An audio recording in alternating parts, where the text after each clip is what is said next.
let me know if you can hear me. You might have heard, did you hear a crash? And me go, ah! Because if you did, it means that you heard when my microphone fell over. Hey, how's it going? So usually I have so I did theater for a long time, professionally, I got paid to be on stage and perform theater, I did. And I realized, I'm pretty, is it superstition? Is an actor or performer superstition really superstition?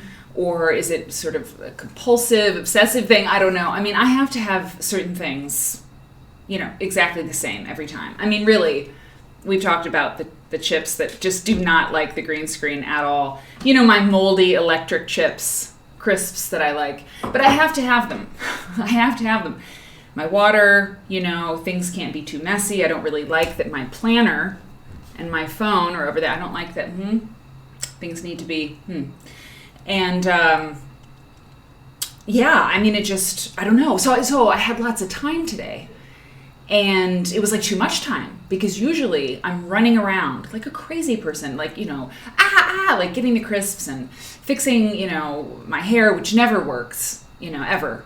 But today I had more time. And so I actually forgot a few things, And so I think it's better for me to have this compressed amount of time because then I'm very focused on getting everything just right. Because I wasn't focused on it because I was I have all the time in the world. And then I had issues. But one of the things I did today was add another sound effect. Isn't that great? Thank you.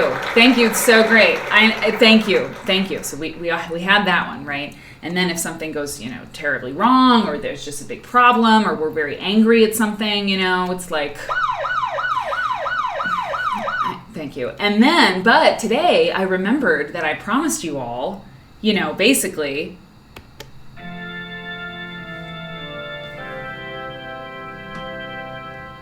when something's like quilt church, So I got that done. And there's so many things to say tonight, so many announcements. There's a lot going on, and it's really exciting. So I have my, Quilt Nerd content plan, and in this box, that's the announcement box, and there's lots of announcements. So if you're just tuning in, hello, welcome to Quilt Nerd. This is the most fun I've had standing up, and the most fun I've had in a long time. I love making this show for you. And I love making this show for the people who have been here from the start. 4 months ago, end of July, this thing started, and there's some people who have been here from the beginning, and a lot of them are here tonight. So I want to say hi to Sue. And wait a minute. I saw Yvonne. Where is my, I'm going to refresh this chat. I thought I saw Yvonne in here first, which is awesome. And, but I'm looking at my thing and I don't, anyway. So hi, Ivana and, Sue, and I'm going to go through this, oh, wait, what was that? Oh, am I still? No. Okay. Anyway, so, I want to say hi to Sylvia and Debbie in, okay, good. Debbie didn't hear a crash. They're in YouTube, land. So as my chat is loading up, I will make an announcement. One of the announcements is that there's going to be a New Year's Eve show. Yeah. Eric's going to be gone. Okay. He's not going to some fabulous party. Nobody. I think a lot of people are not going to a fabulous party, including me, unless you count the Quilt Nerd show that's going to be on New Year's Eve. So, it's going to... What am I going to do? I want to hang out with people. You might want to hang out with people. And why can't we just do it together? I mean, it's live, right? It's like a party. I don't know what it'll be. I'll wear a dress. I'm going to wear something extremely fancy, obviously. I'll wear my diamond earrings, And we'll just figure it out, We'll probably look at quilt stuff. I'll try to find some New Year's quilt. I don't know if that's possible, but I can find something, or maybe you can. You can find some sort of Auld Lang Syne quilt or something we can look at. But whatever it is, at 10:30 on New Year's Eve, hang out with me if you want. It's safe. It's safe. We're not gonna, screw anything up, hopefully, if we're hanging out. So, I want to say hi to Lainey Lou and Padma. And I don't know. I think I maybe lost a little bit of the chat at the top. I don't know why, but I'm saying hi to Dee Marie and Kay. I'm really glad you're here, Kay. And Kelly didn't hear the crash. Okay, great. And Padma's here. Little Bird Stitch. Super weird. I'm not getting all of the chat, but I'm sure that it'll be fine. And I don't know.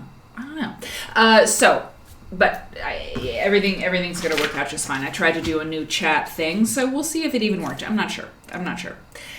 The other announcement is that I was going to take next week off. I made some crazy talk about that because I did so many shows, in the past couple weeks. But that's not going to happen. I'm not going to take any time off. I mean, I don't want to. And I'm not burn out or anything. So why? So next week, Tuesday show, Thursday show for sure, Saturday at 8. So the Twitch schedule page is totally updated. And if you're in the Discord, I put up a PDF of the end of the year schedule. So check it out. And something really exciting. So this is the third announcement. Is that right? Yeah, the third announcement. This is kind of scary. It is. It's kind of scary. Hey, Teacher Stitch and Jill. I think so too, Jill. I mean, let's hang out. I'll get confetti. I'm gonna make it work. And I'll test the confetti against the green screen because, if this doesn't work, I mean, yeah, I don't know. I'll figure out, maybe I'll do like a confetti green screen or something. I'll figure it out. I'll practice. It'll be great. Cake, champagne, let's just do it, together. So anyway, but Saturday night, what is Saturday night? Is that the first then? Oh God. Anyway. I better look. Hang on. I better look. So not New Year's. New Year's Eve is Friday. Okay, right. Saturday night, we have a show. We always have a show on Saturday. And on Saturday, I'm going to debut a video for you. You all know definitely how I feel about the whole quilt clothes thing, cutting up quilts for clothes. It's a problem. And I've been working on this manifesto, right? The Cutter Quilt Manifesto. And it's, I've been working on it very hard, but I realized about, as I was just writing away on this thing, to sell this Cutter Quilt Manifesto thing at QuiltCon and then online, I realized that it's so bad, that the problem is so bad with all these people cutting up quilts to make stupid fanny packs and stuff, dog collars, cat collars, that I need to make a video now. I need to get the word out, right? I need to get the word out, and there's no better chance for the word to get out than if I make a video and put it on YouTube. And I think I told you all about this, that I was going to do it. But I've been making it. I've written the script. It's pretty much ready. It's not extemporaneous. It's scripted, but it's, I'll have it in front of me and I'll be reading from it, but it's not like I have a teleprompter, right? Thank you, Kelly. Exactly. So, hey, Holmes. Your days are mixed up. Same. I don't know what's going on. Hey, Myra. Thanks for subscribing for 4 months through Prime. I really appreciate you. Thank you very much. That's great. I hope lots of people subscribe. Hey, Susan. And Mark. Hey, Mark. Yeah, I think we can find some New Year's thing. Padma, I don't want time off. Hey, Prairie. This is your first chat. Prairie Susie, I'm so glad you're in the chat. This is great. Well, I'm glad you're here because Mother Nature is here. This is great. Teacher Stitch, Little Bird Stitch. If I missed you, it is not on purpose. I mean, obviously, oh my God. NDH. Okay. So I need your advice. And we're going to we talk about quilts here. I'm going to tell you what we're doing here. I'll tell you about why this show exists and all of that. Okay. So just hang on. But the thing is that I need some advice, and it's serious. So I'm making this video, and it is a direct address to the people who make this stuff. Okay. The video is called "We Need to Talk About Quilt Clothes," okay? There's a lot of graphics. There's a lot of, I mean, it's really going to be good. I think it's going to be good. I've been working on it, right? I get up at 5 a.m. and I work on this thing, and I really want to get it done, and I want to put it out there. I'm frightened because I'm pulling no punches here. I'm telling very plainly the world why this is not okay, and why if it was okay for a minute, it has to stop because it's gotten out of hand, okay? So here's my question. I made a survey, okay, because I have this lecture coming up at QuiltCon, okay, in Phoenix, Arizona, on quilts and fashion, right? So I made a survey, and it's I could pull it up. Honestly, I kind of want to show you. Look, tonight's stream is going to probably be really long because I have a lot of great content for you. Great content. Susan McCord, amazing, famous quilter, right? Dead, right?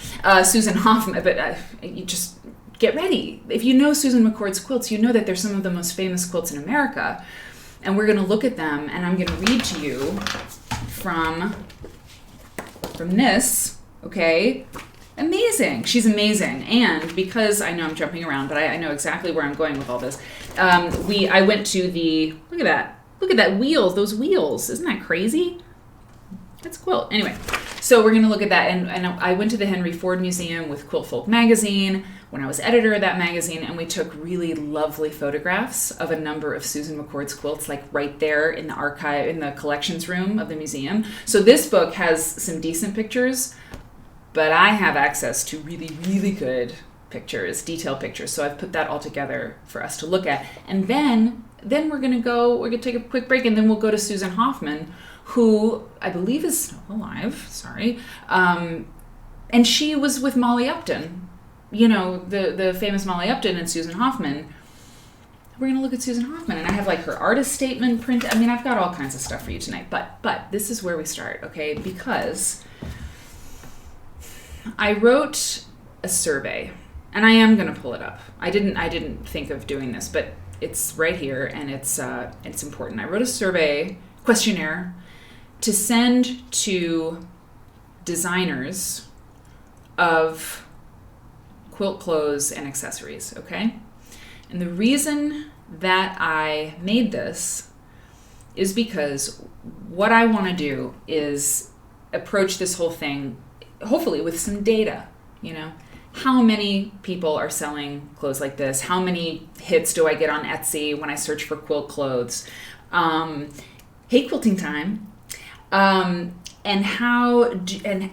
you know, how many pieces do you sell a month? You know, I'd like to get some data on this, just because it makes the whole thing sort of more legit, and I'm curious, right? Okay, so let me just show you what I got here.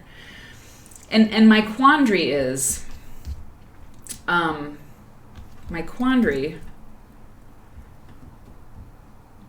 this. So let me go down here real quick. Okay. So I've sent this questionnaire to like just 4 designers so far, okay?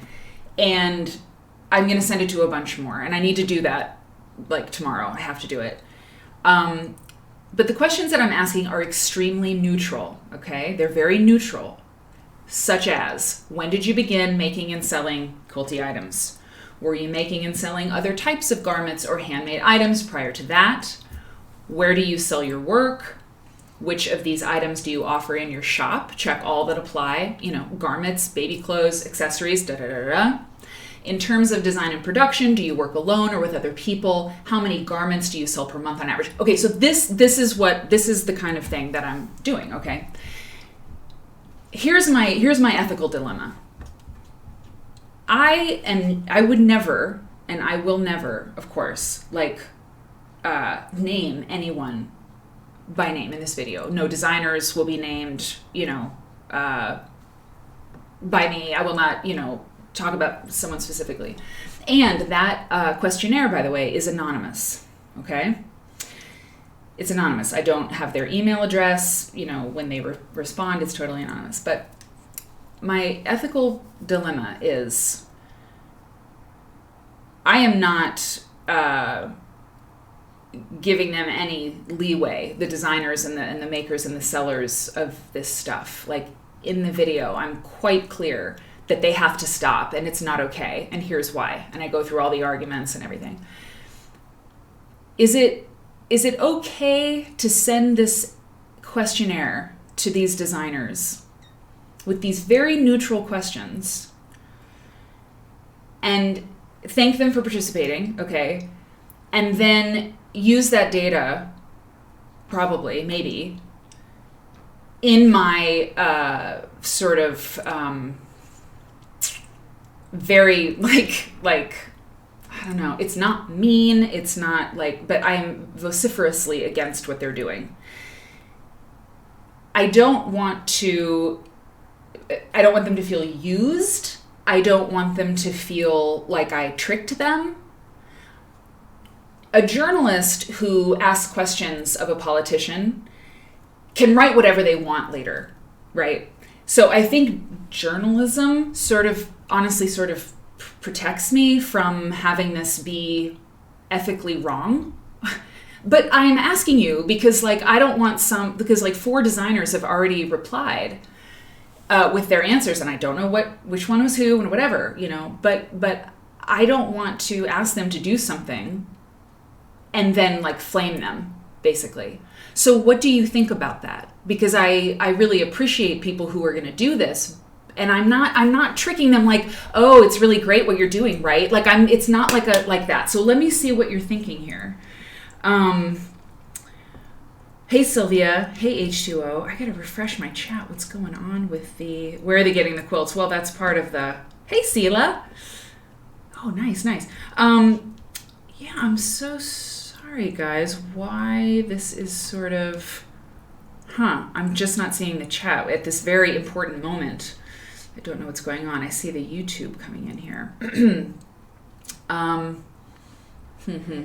Let me try something here. I'm frozen. Oh dear. Okay. I'm frozen. Let me say something here. What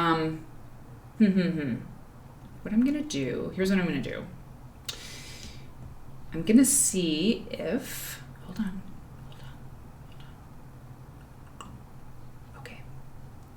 Yeah, I think it's okay. I think we're gonna be all right. I think it's coming back.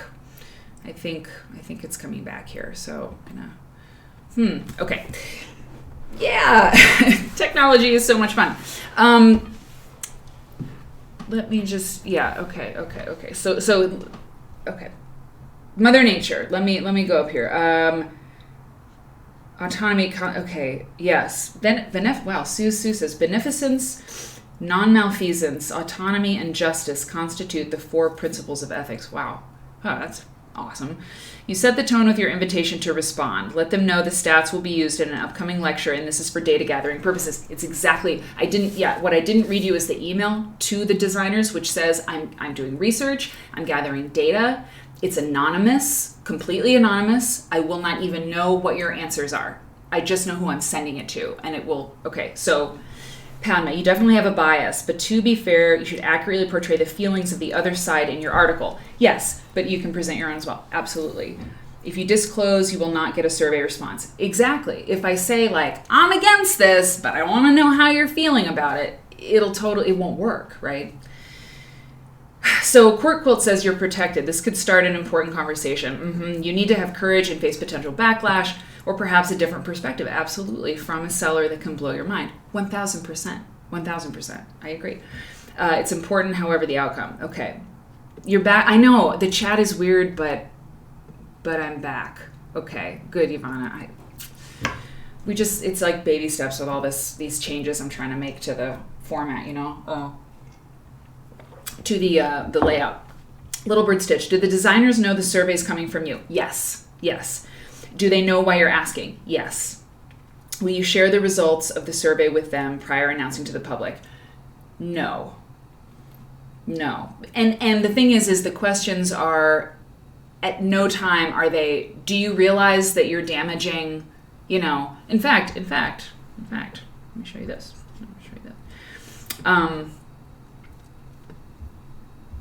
There's something else important here.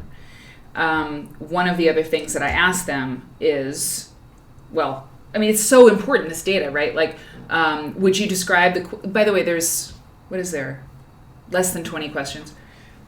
most of them multiple choice. Would you describe the quilt clothes retail space as competitive? Do you think the vintage quilt clothing trend is increasing in popularity, stable, or waning? Yeah, this is like neutral stuff. And then at the end,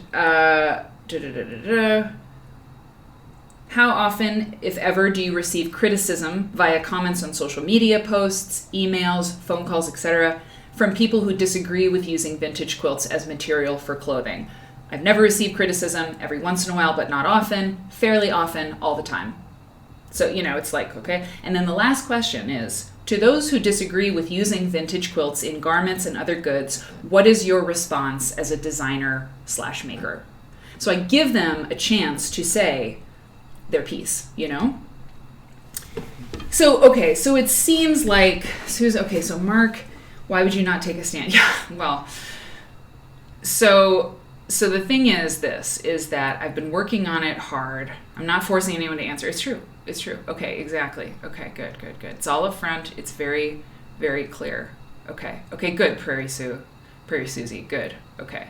I mean, I'm really asking. I really wanted to bring it to you because, I'm, you can't be everybody's friend and whatever, but I don't want to make everything worse. Like in general, do no harm, try not to make everything worse. And you're going to make mistakes. I've made mistakes, hurt people, screwed up, messed up, whatever. But I just want to do that as little as possible. And so making a very public statement about something that will affect, if I succeed, that's the thing. If I succeed, if the video succeeds and it gets out there at all, people who make this stuff they're gonna see it, and it's like they're not gonna like me at all, and I don't want them. The last thing I would want would be have somebody be like, I helped you and you did this, So that's not what it is. It's like I'm doing research. I need to get some data. This is this neutral thing. Will you do it? And then from there, I can do what I want with the information, right? Okay, so I really wanted to ask, and it's scholarship. Yeah, exactly. Okay, cool. I really appreciate it. I really, really appreciate it. So, thanks everybody a lot.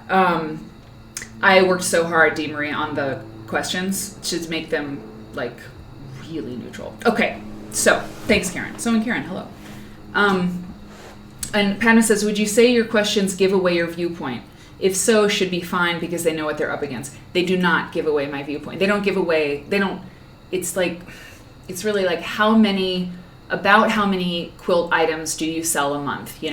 0 to 10, 20 to 50, something like that, 60 to 100, over 100.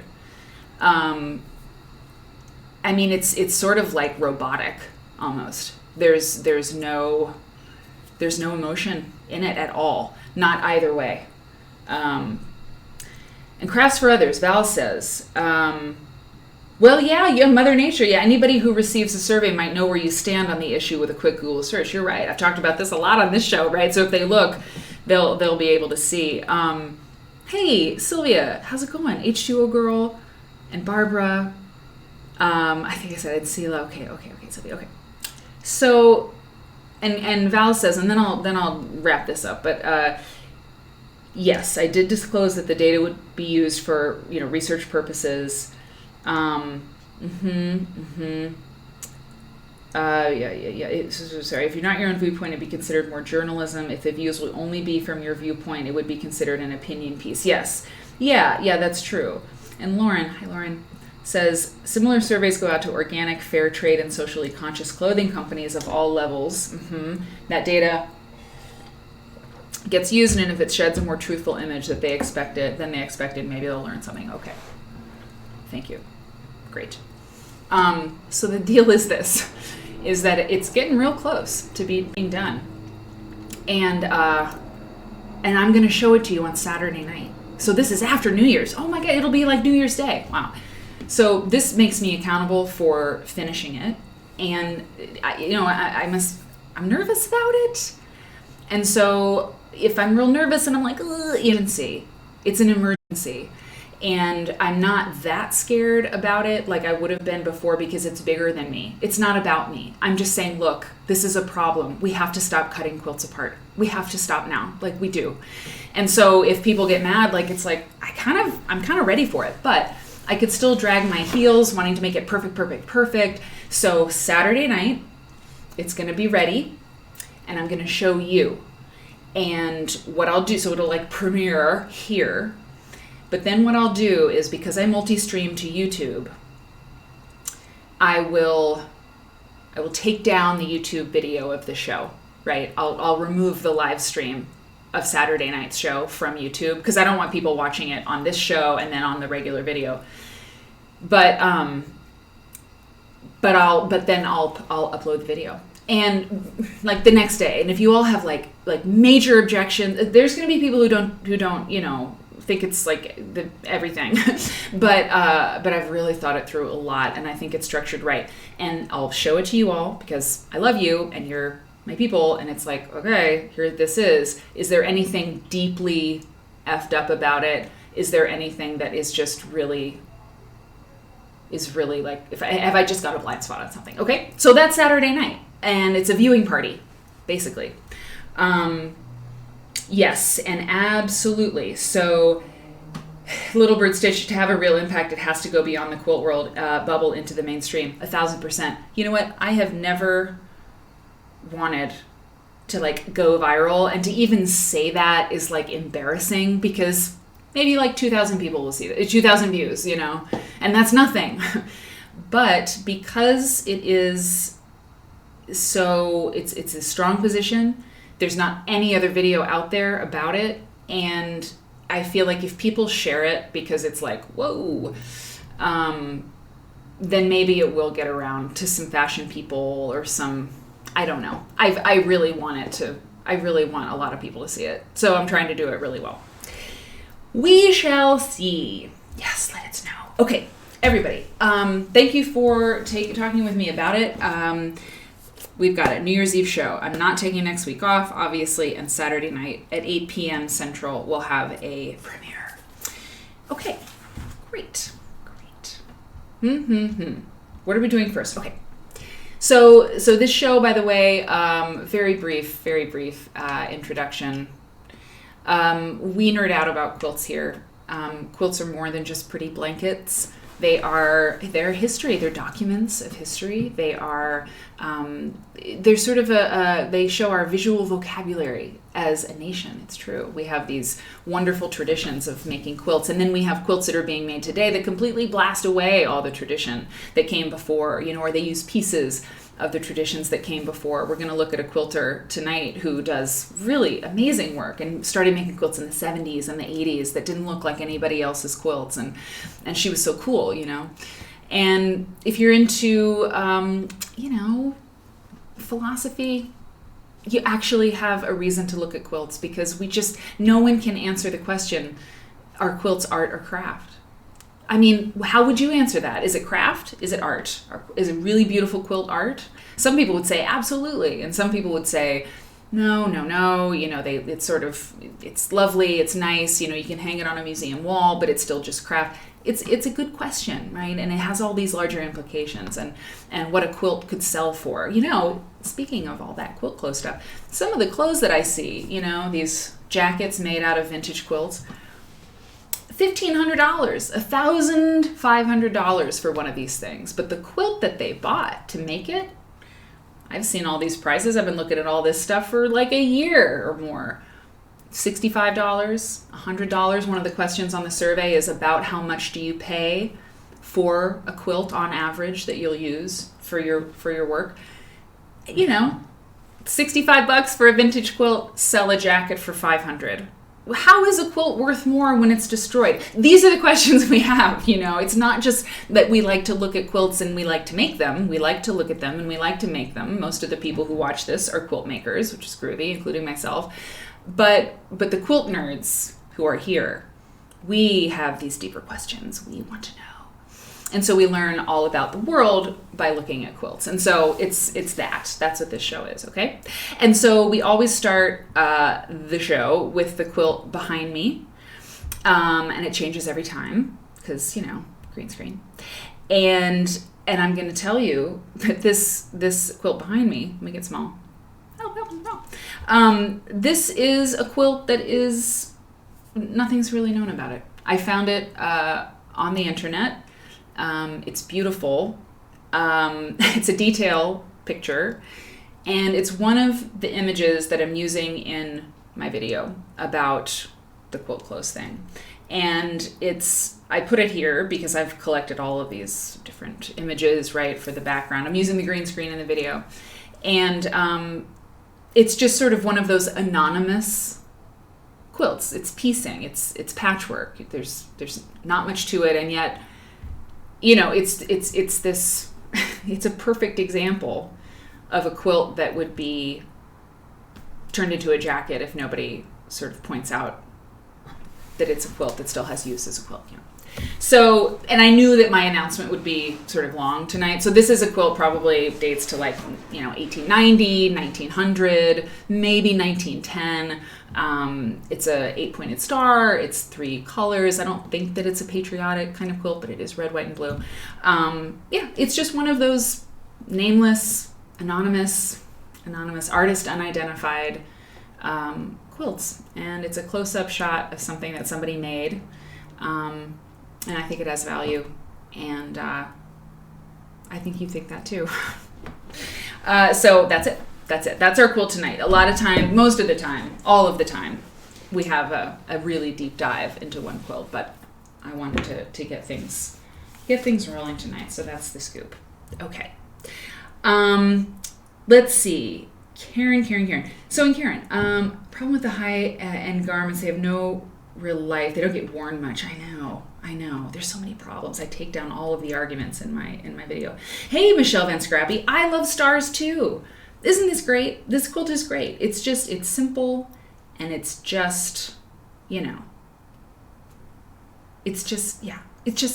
what it is, right? Okay, so tonight, let's look at Susan McCord.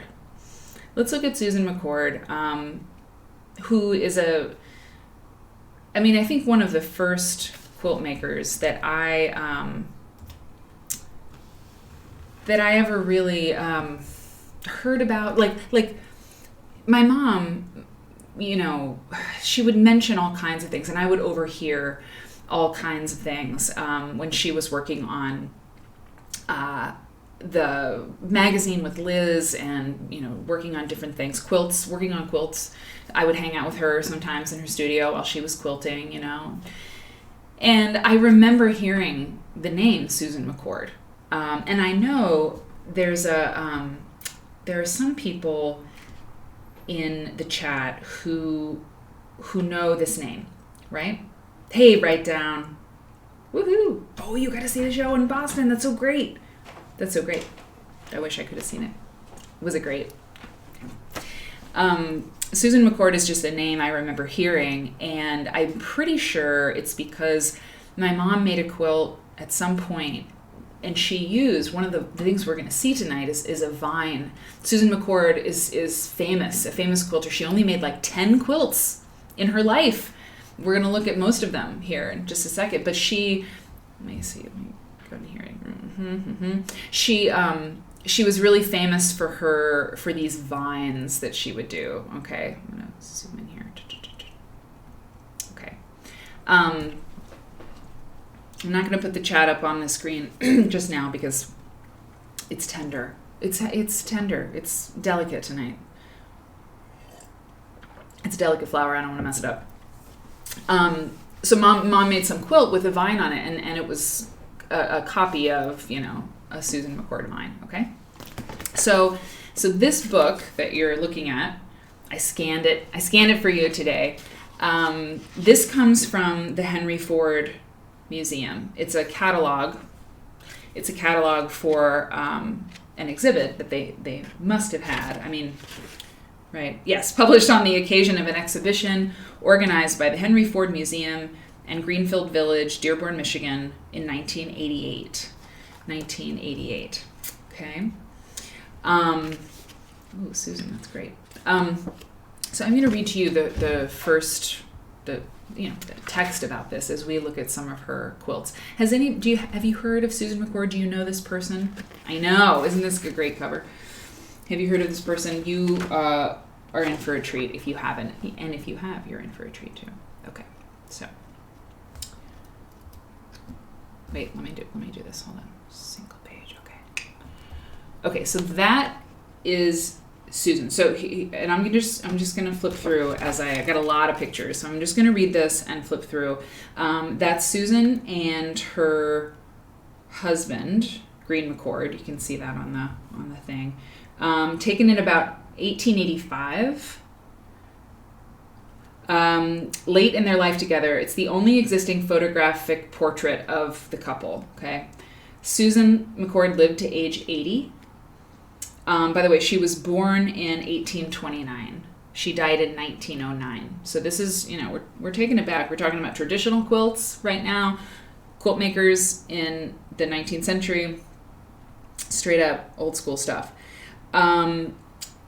Susan lived to age 80. She was kicked by a cow during milking and lay on the frozen ground for many hours before being found. Oh, this is about her death. Oh, God. I thought it was some funny story about how she got kicked. No. She was kicked by a cow and lay on the frozen ground for many hours before being found, and she contracted pneumonia and passed away in 1909. Okay. This is from the Henry Ford thing. Okay. 19th century American quilts are often considered to be the epitome. We'll come back to this picture. Hold on. We'll come back to this picture. Hang on.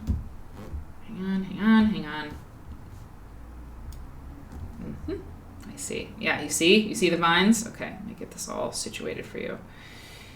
Yeah. And let me tell you too, this is from this book, right?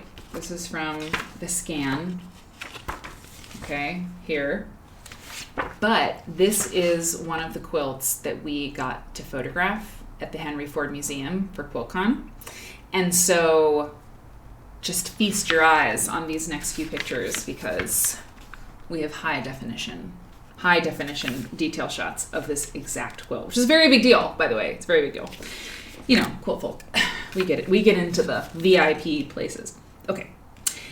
19th century American quilts are often considered to be the epitome of the seamstress's aesthetic expression. We are bewitched by the creations of industrious and often anonymous housewives. The finest quilted bed covers dazzle us with colorful pattern, intricate construction, and exquisite workmanship. The 10 quilts made by Indiana farm wife Susan McCord in the collections of the Henry Ford Museum are among the very best of the genre. Okay. Subjective, but ooh, look at this. Oh, yeah. It wasn't hanging up, so we had to view it, laying down there. But there's the detail on these pictures is just awesome. So this is the quilt in the drawer, laying flat in the drawer. Whoops. Okay, yeah, here. This is great.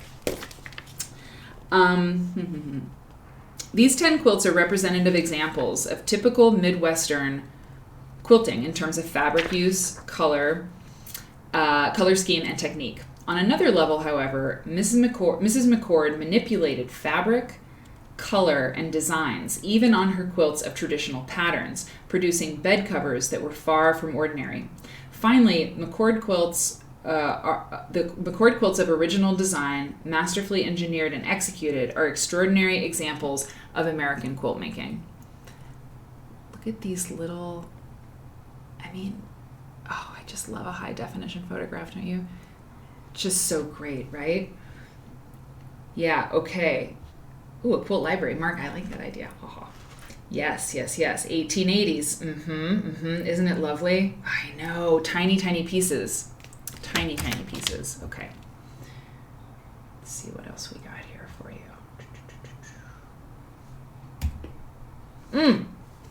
It's just so whimsical. It's so nice. And then there's so many of these. There's so many vines. Okay, sorry. Unlike so many quilts in museum collections, in this case, we are able to associate a face and personal history with products. Susanna Noakes was born in 1829, probably in Decatur, Illinois. Decatur County, Indiana. Known as Susan, she married schoolteacher Green McCord from Ohio in 1949. They moved to Iowa and began farming, but returned to Indiana, settling in McCordsville, east of Indianapolis. They spent the rest of their lives on an 80-acre farm in McCordsville. Okay, so here, this is a scan from the book. And remember, she only made like 10 quilts. Probably because they took forever. In the 1902 Country Atlas, Green was hailed as an early settler and prominent community member. He's listed as an Odd Fellow, church elder, Civil War veteran, and staunch Republican. The Odd Fellow quilts.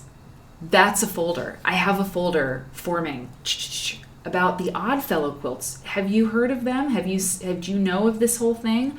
There are the Odd Fellows, where there was this order of guys who did stuff, but there's a lot of quilts out there with Odd Fellow like imagery and references. It's not Masonic, it's different. So I'm learning about that, trying to get that together for you. Yes, M. Hicks, my mom made a quilt that had vines on it, just like Susan McCord. I should ask her about that. I really should. I thought I maybe could find it, but she's made a lot of quilts. So, okay, this is Harrison Rose, the Harrison Rose urn. Okay. What we know of Susan McCord is revealed through family reminiscences. This tiny bundle of energy bore 7 children. Like most farm wives, she was responsible for the homestead's dairy and poultry. She was a devoted member of her Methodist Episcopal Church. She participated in sewing bees and things. Susan loved gardening and practiced homeopathic medicine, using tree barks, roots, and plants for healing. Interesting. She sewed clothing for her flock of children, knitted accessories, embroidered bed sheets, produced decorative wreaths of human hair. Wow. And made at least 13 bed quilts. Okay, sorry. 13 bed quilts. 3 of them remain in private collections. This one, look at this one. This is crazy. There's one detail shot of this is all from this book, right? The color palette is amazing. I agree. Susan McCord is representative of many 19th century homemakers who were expected to raise a family, run a homestead, and provide fancy work for the home. Such homemade goods saved the family money, and it personalized the home and displayed their artistic talents. Writers Henry Williams and Mrs. C.S. Jones in Beautiful Homes in 1878 urged housewives to create lovely items for their dwellings, believing that, quote, taste dwells in unity with utilities and love, unquote. Okay, thank you, Mr. Henry Williams and Mrs. C.S. Jones. When women like Susan McCord found time to construct such goods remains a wonder. However, the 1820 edition of the American Frugal Housewife. God, that's the magazine. Like, I really want to read a magazine. Let me get the latest issue of the American Frugal Housewife. Thank you. It was probably great, I don't know, full of lots of helpful information. This is a detail shot of that. This is pretty good, actually. Actually, it's really good. Look at all those hexies. A flock of children. Yes, Padma, a flock of children. Yeah. Myra says, we have the Odd Fellows here in Seattle. The building that housed their order is historic in the Capitol Hill area of the city. Really? It houses a restaurant, shops, and a few other businesses. Eric's from Seattle. Where do you, what restaurant? If you know, let me know, because I'll ask him about it. Okay. So the American Frugal Housewife says, quote, this is in 1820, the true economy of housekeeping is simply the art of gathering up all the fragments so that nothing is lost. I mean the fragments of time as well as materials. Nothing should be thrown away as long as it is possible to make any use of it, unquote. That was Eric blowing his nose. Okay. Oh, here we go. I mean, I've seen this kind of quilt before. You don't see it a lot. But this quilt is probably, it's one of the most successful versions I've seen of this quilt. I mean, I don't know. It's not my favorite pattern, I have to say. It's a hexy, with a twist, right? But I just don't. I don't know. I don't know. I've just never liked it. It's a strange personal preference thing, but I've seen it done with the Depression era mint green thing, like where the pink is in this quilt. I've seen it with that. It's just a lot of that color, and I've also seen a repeated color scheme where there's like green and orange and blue and red in like every single diamond, and it's too much. But this works for me. It works for me. The navy blue, the pink. Well done, Susan. Well done. Examining the fabric, techniques, and patterns tells us that the 10 quilts in the Henry Ford collection, right? That's what they're trying to say. Okay. Oh, this is the back. This is a back of the diamond field. And what it says is, the back of this quilt was partially pieced from a muslin bolt end that is stamped with the manufacturer's name and eagle logo. Susan used scraps like these in her quilt backings, the side out of sight or face down on a bed. Cool, huh? Hey, Bridgewater, VA. Visit the sick, relieve the distressed, bury the dead, and educate the orphan. That's the Oddfellows. Yes. Okay. So the Oddfellows are pretty cool. Like there were there were chapters all over, and they seemed to just be very welcoming to everybody. I mean, I think it was just men. But I don't know for sure. But they seemed like legit. I didn't get a gross feeling when I was just looking at them very my cursory look. Okay. Hold on. While Susan used traditional techniques, she also constructed 3 turn-of-the-century crazy quilts. We'll get to those. Pieced bed covers of dark, rich, heavy fabrics constructed in blocks of seemingly random arrangement, all range in the 1880s. Okay, look, let's just take a look at this. I'm going to pause on that. So this is Ocean Waves, and I'm so glad that I have detail shots of this quilt too. We have detail shots of the first one, as you saw. We have some detail shots of this one from Quilt Folk Magazine, issue 8, Michigan, and then detail shots of this one, the wheels. Oh, they're so good. Melanie Zacek was a photographer, and she's a perfect human. So the Ocean Waves, I mean, this is a classic, it's a classic pattern. The triangles, and of course you have like the vines there again. They're so whimsical. Like this little flower is so sweet, It's so sweet, and the vines are just so ornate, right? So she's got a lot going on, but somehow it all comes together, and all of these tiny triangles. I mean, here's a question: how did she do that? Let me go to this detail shot, and maybe we can look at that. How's that? I mean, that's just crazy. Whoa. So how do you do that? I'm serious. Like, what? I know. Oh, wow. You know what?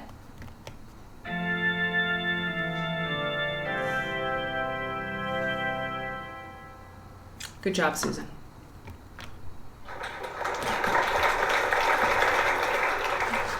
Good job.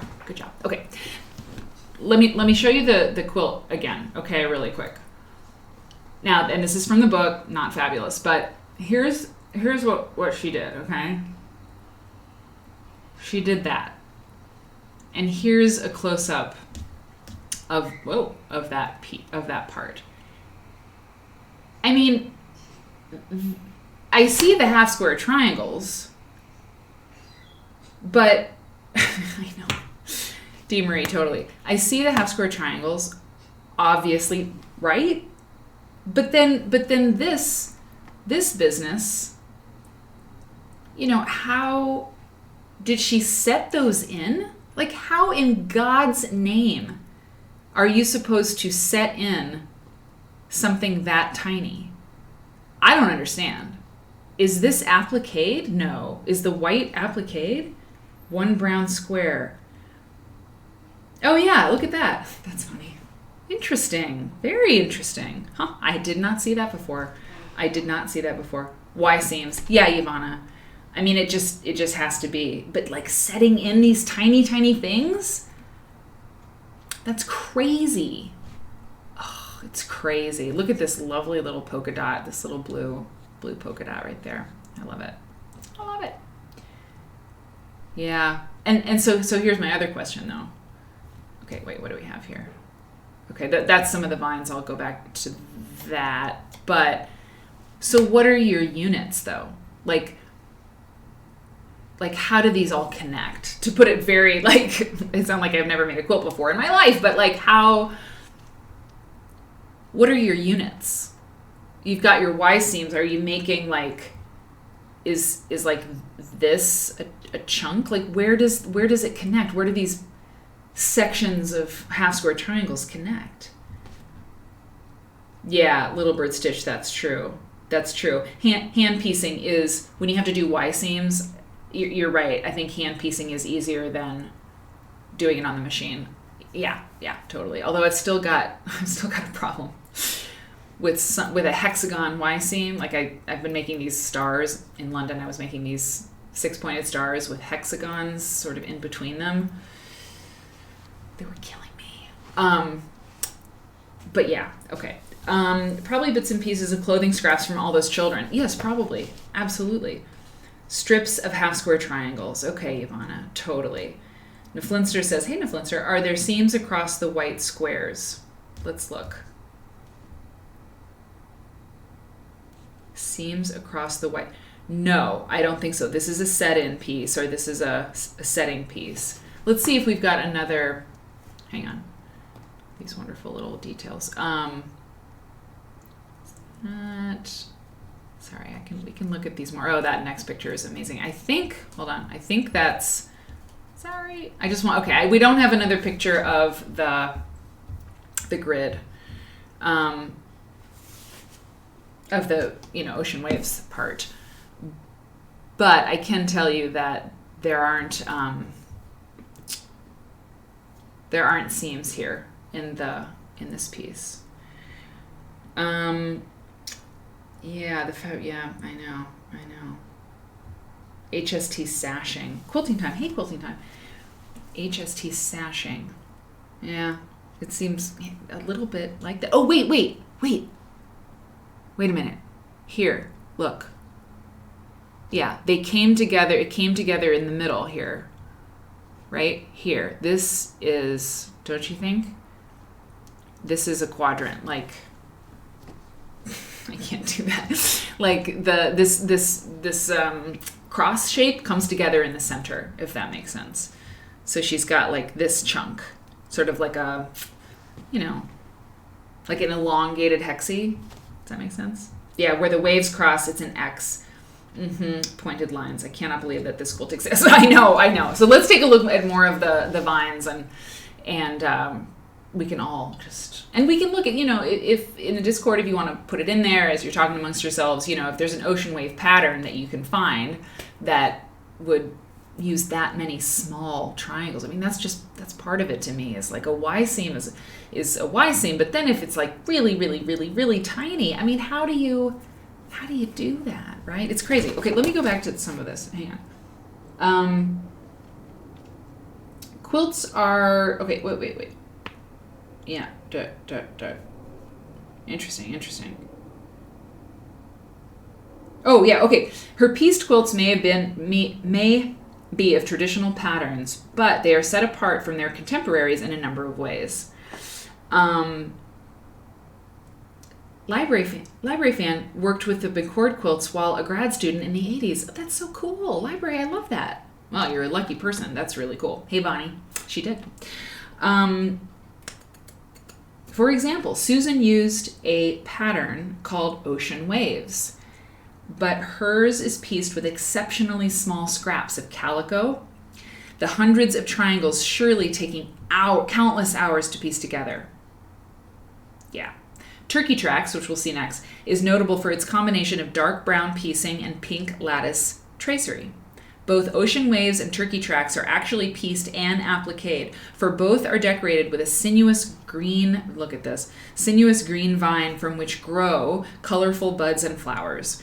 Her hexagon mosaic quilt, which we saw earlier, is pieced in a seldom seen pattern that echoes the shapes of the hundreds of bright scraps of hexagon-shaped cottons that form the quilt top. And then they talk about the crazy quilts, which we'll see in a second. Look at that feather quilting. So beautiful, right? So beautiful. Little Bird Stitch is asking, how small do you think the squares are? An inch? Let's take a quick look. Yeah. I mean, is it an inch? Or is it a half an inch? Wait, yeah, it's an inch. It's totally an inch. I mean, yeah, Kelly, they're all stitched by hand. I know. Okay, Val, let's look at I don't know that that's an inch. This is a very, very close up. But, when you look at the full quilt, they're an inch. If they were a half an inch, I don't even think we'd be able to, discern them, right? I think it's an inch. Okay. Gosh, we just keep flicking back and forth on this one because it's so beautiful. Wow. Okay. Quilts are judged not only by composition, design, and color, but quality of workmanship. Susan McCord's piecing and quilting indicate that she was indeed a talented needleworker. The stitching that joins top, filler, and backing is unfailingly even, arranging about 10 stitches per inch. Her patchwork quilts, such as Ocean Waves and the two quilts formed of small hexagons, were laboriously pieced of hundreds of bits of cotton before Susan ever began quilting. While these bed covers appear to have been constructed largely by a single hand, close examination indicates that Susan, here's turkey tracks. This purple is, I'm just here for it. Isn't that nice? That wine colored purpley pink. It's not mauve. It's like magenta, like faded magenta. Love it. So, yes. Close examination indicates that Susan had assistance with at least some of the quilting and applique work. The scrap quilt called Diamond Field, which we saw, her elegant Harrison Rose urn applique, which we saw one of the first quilts, and her well-known vine applique quilt, the first one, bear the stitches of at least two different hands. Perhaps fellow Methodist church members or her two daughters shared her labors from time to time. Still, considering the intricacies of these 10 quilts in the Henry Ford collection, it seems wondrous that even one of these quilts was completed. And that's exactly what a number of you are saying in the chat, which is just like, how are they real, right? They're pretty great. I really like this. I really, I want to point this out. This is way cool. Look, these different fabrics she used in the turkey foot, right? This is a turkey track block. That's what it's called, turkey tracks. And over here in this one, right? You've got two different fabrics, and she's got the light and the dark, arranged that way. I mean, this is just I'm sorry, it's badass. This is a badass block. It looks like it's very sexy, somehow very sexy. But then here, it might be faded, it's true, but here, in this one, that's just one fabric, okay? But here, she's got some of these turkey feet that are different fabrics, and I think the effect is so awesome. It's this one over here. Look at this. I mean, it looks like a tiger's eye, stone or something, I mean, it's really cool. And Library Fan, yeah, I got to get back to you. So Library Fan, who's over in YouTube land, says it was beyond cool to work with these Susan McCord quilts, but collection management was in the dark ages. Oh, interesting. And Library says, I sat on the floor covered with acid-free tissue to measure it. Absolutely, I bet so. And were you, you could say if you want to, but were you are you a textile curator or historian? Maybe you're a librarian. But that's interesting. Very, very interesting. And if you have any insight onto the size of those half square triangles, We'd love to hear it. I think they're an inch, but it was also a long time ago. So if you don't remember, that's okay. Anyway, I'm loving this this variation she did on this. It's just so great. I mean, I've seen a lot of turkey tracks quilts, but they always have the same, the turkey track part is always the same color. I don't know. She varied it, and I love the fabric she used. I mean, this is hot. It's hot. What can I say? It's a sexy fabric. It's not, I didn't make it. It's not my fault. Yeah, totally cool. And then look, her vine, right? Of course, her signature vine there on the end. Okay. So, Susan McCord's undisputed masterpiece is the vine quilt that we looked at earlier, singled out as unique and masterful by the organizers of the Oakland Museum's 1981 exhibit, American Quilts: A Handmade Legacy. They talk about it a little bit, and we can go back to it if we want. Okay, yeah. Hang on. Now this is the wheel quilt. Okay, and that's the end of the text, but there's a bit about the crazy quilt. This is my favorite. I mean, really? Really? I've seen this quilt in person, and it is, and then we have detail shots of it, okay, a lot of them. So you're in for a treat. But, it's just, I don't know, it's perfect. It's a perfect quilt. It's a crazy quilt with a soul, it has this completely original, and this is the flat shot that we have. We don't have a full flat shot from the quilt folk shoot, so I am going to linger just on the full thing. Okay, that's the full thing. Yeah, big time. Harriet. It's a Harriet moment. Harriet Powers, the cool, the stamp of cool. Susan R. Michael put the emote of the Harriet, aardvark in the chat for good reason. It's just cool. By the way, it was made, so here's what they say about the crazy quilts. The McCord crazy quilts appear strikingly unconventional to us. Susan's crazy blocks juxtapose color, texture, and shape in unusual ways, rendering, whoa, look at that. This is the wheel quilt, okay? Rendering a rather modernistic canvas. The quilt, often referred to as wheels, is actually a variation of a contained crazy quilt pattern called fans. Oh yeah. In which an arc or a fan is sewn in the same position. Oh wow, that's a really close up. Hold on, we're going to come back to that. Is sewn in the same position in each block. Instead, when Susan assembled her blocks, the fans were scattered in all four corners. When she joined the blocks, these fans converged, forming dynamic, colorful wool flannel wheels. Hold on, let me get to the wheels. Yeah, there. That's a great shot. Let me just get as much as I can of it. Yeah. Wow. Okay, what do you think? Yeah, okay, Pamela says, I'd like to talk to a quilt scholar about making quilts at night. Mary thinks they must have done it by day, but if they were farmers and busy during the day, don't they need to work at night with gas lanterns? So maybe some did and some didn't stitch at night. I'd love to know more about that. I mean, it's been my conjecture, right? And you can see in some, when you see pictures later of sewing bees and stuff, they were outside a lot of the time or near windows, but I don't know. And it's true. I mean, Susan McCord, in the morning, she was literally milking cows and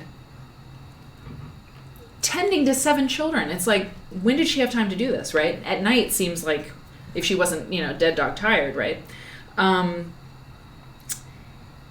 And how and where did she learn these techniques? I'm going back up a little bit. And Kelly Naher says to Library Fan, by the way, what an incredible experience you must have had. Mark, where did she learn the techniques? You know what? Was it in here somewhere? I think, the thing is it says that she was a devoted member of her Methodist Episcopal Church. So, the church folks are going to be sewing and quilting. It doesn't say, who taught her.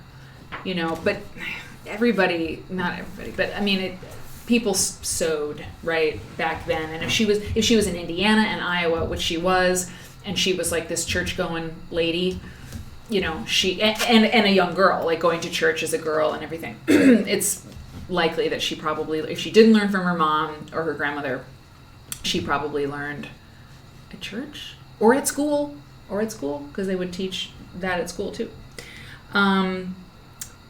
And by the way, Library Fan was in grad school. Historic preservation was her specialty, but interned with the textile collection. She did an inventory of the collection. Well, that is a fabulous museum and a fabulous collection. So thank you very much. It was lovely. And they're keeping very good care of everything there because we checked it out.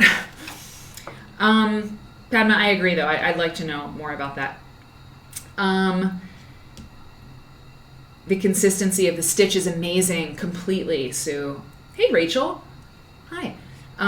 Rachel Lynn says, usually crazy quilts have a variety of stitches. This one only has one stitch, but it's incredible. And yes, and as Sue said, it's so consistent. They're like exactly the same. It looks like it's a machine. Oh, wow. Melanie got a really tight picture. That's a little bit out of focus. We'll skip that one. Okay. And this is the back. Is that right? The back of the wheel? Hold on. I was reading and I didn't get to look at this as closely as I wanted. Wow. Yeah. Wow. Okay. It's just crazy. Crazy good. Yeah. Ooh. Okay. And then is this the back of this one? I'm pretty sure it is. This next picture has, that I scanned from the book. Okay. Sorry. Yeah. Okay. Oh, but that is cool to see the edge, right? To see it's not bound. It's stitched. Oh, that's really interesting. Interesting. I read somewhere that I think it was in a caption for one of these photos, but it's that she didn't use much batting, or if she did, it was just very, very thin. Yeah. Yep, exactly. Yes. Whose bed it went on. Back then, the children took on tasks at young ages, including taking care of their younger siblings. It's true. Susan wasn't all alone in her tending to the family, right? The 7 kids were doing a lot too. That is very true. So this is the back. So it says the blocks were lined with scrap fabrics and show the outline of the fancy stitching. Wow. Okay. So she was making blocks.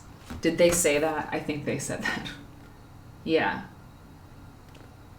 Wait, wow. The eye-dazzling textile, the wheels, is pieced of wool suiting and dress flannels in a variation of a crazy quilt called Fons. This quilt was never finished. The blocks that contain the crazy piecing were only sewn together. It remains without filler or backing. Whoa. You see the stitching in there? The wheels? You can see that, right? It's very faint, but I think you can see it. That's wild. This feels like a very nerdy quilt nerd show, I think it's like, yeah. People are like, look at that stitch. It's so consistent, And we're like, oh, look at the back. Look at this terrible picture. It's so fascinating. Yeah. It's good stuff. Okay. All right, just a few more here. Whoops. There's 2 more crazy quilts, and that's it. That's all we have of Susan McCord. But this is another crazy. So crazy. Now, this also says, Mrs. McCord never completed this crazy quilt, finishing only the pieced top. What a slouch. Just kidding. It is pieced of dress velvets and a few dress or millinery ribbons and is enhanced with some fancy stitching between the blocks. There's one detail of this coming up next. So, fancy stitching. Yeah, again, it's all just the one stitching. Oh, there's the millinery ribbons down here My head is covering them up. Now it's above my head. Millinery ribbons.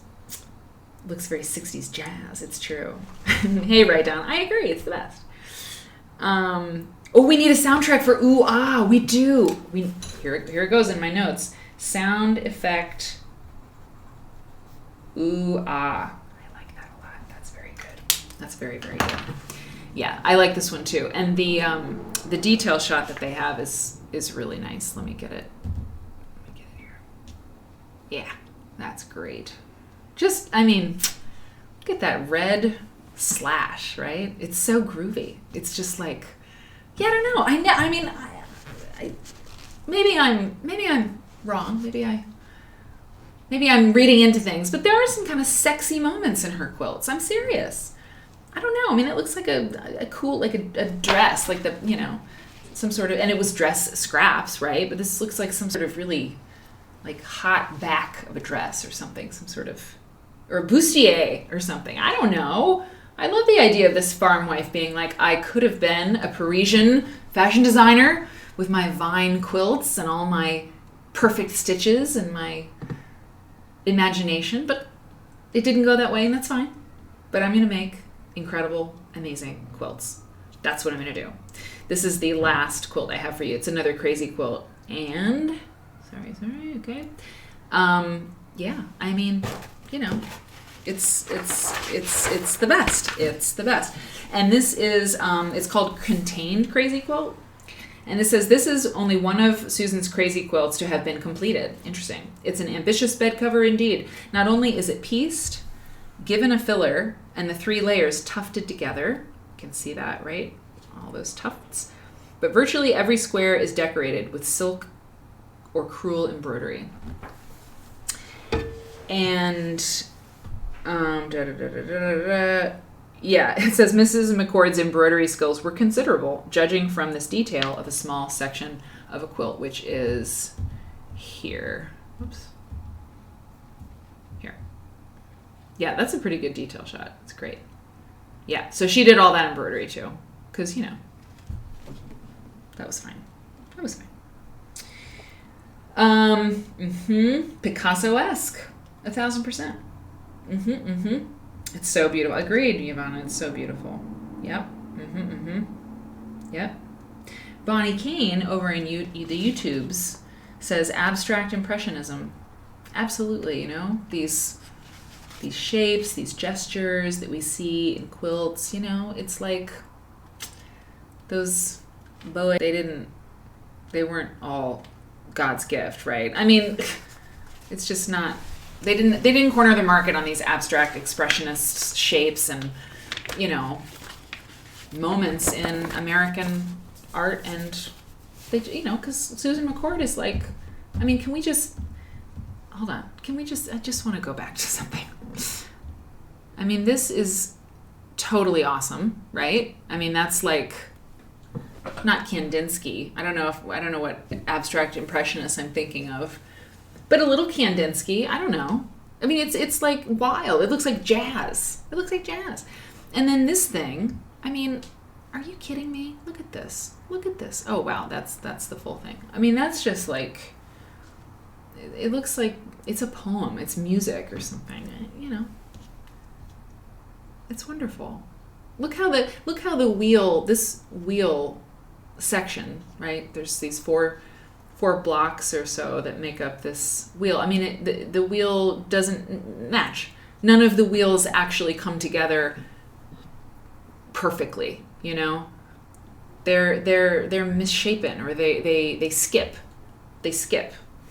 The wheels don't come together to make perfect circles. And it's brilliant. It's just brilliant.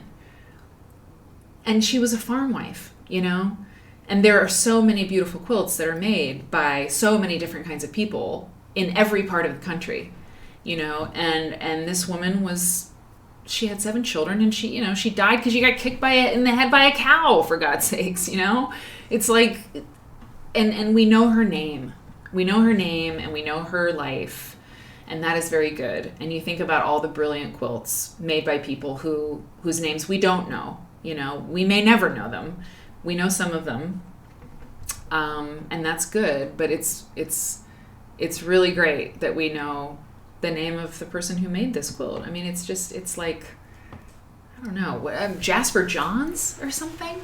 I mean, these dark wools and like, I don't know. It's just great. Wait, what year is this one? Oh, 1880s. It's like in the 1880s, somewhere in there. Crazy quilts were 1880s is always what I kind of put them in. 1895. I mean, she was awesome. So let's take a look real quick at the vine quilt one more time, because they said something about it. I want to show you this image just because it's not the whole thing, right? This is just a section, but that was as much as we could see.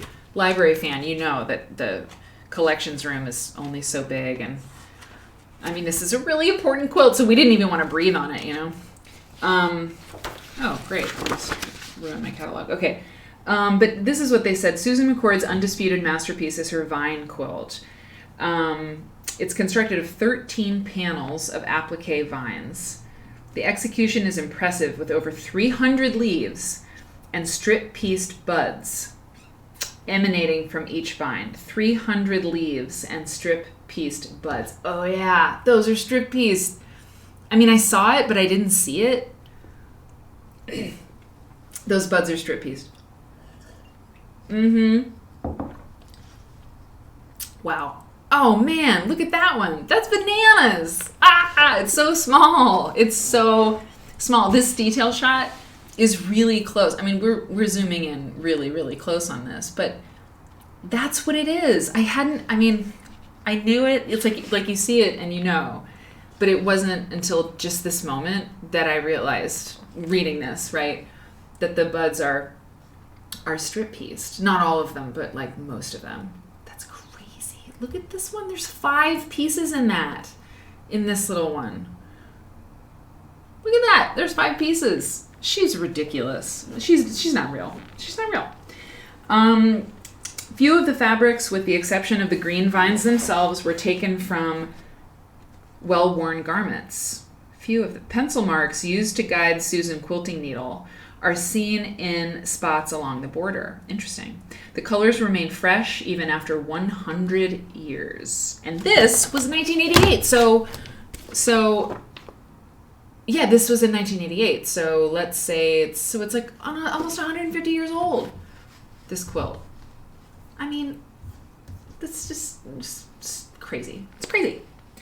The fabrics, including the muslin ground, are crisp with sizing from the mills, indicating that the tiny scraps, as well as the completed bed cover, may never have been washed. Oh, hell no. No, you're not washing that. No one's getting water anywhere near this quilt, said Susan McCord to her family. Yes. Yeah, Lauren Kroon says, this brings up the whole art or craft topic. I know a museum stance if they choose to credit artist or maker unknown. Exactly. We talked about this on the last stream. We talked exactly about it. Hey, Jody. Jody caught alive again. I'm so glad you're here, Jody. And so demented. I think they are the ties. She read the quilt. Oh, yeah, tie that down. Yeah, totally. Okay, well, so that's that. Okay, that's Susan McCord. I looked on YouTube to see if there were any videos about her, but there aren't. I should make one. Don't you think? We should make one. Here's one more factoid about the vine quilt. Okay, just one more. The vine itself is of a previously used calico, but the applique leaves and strip-pieced buds appear to be of unused scraps.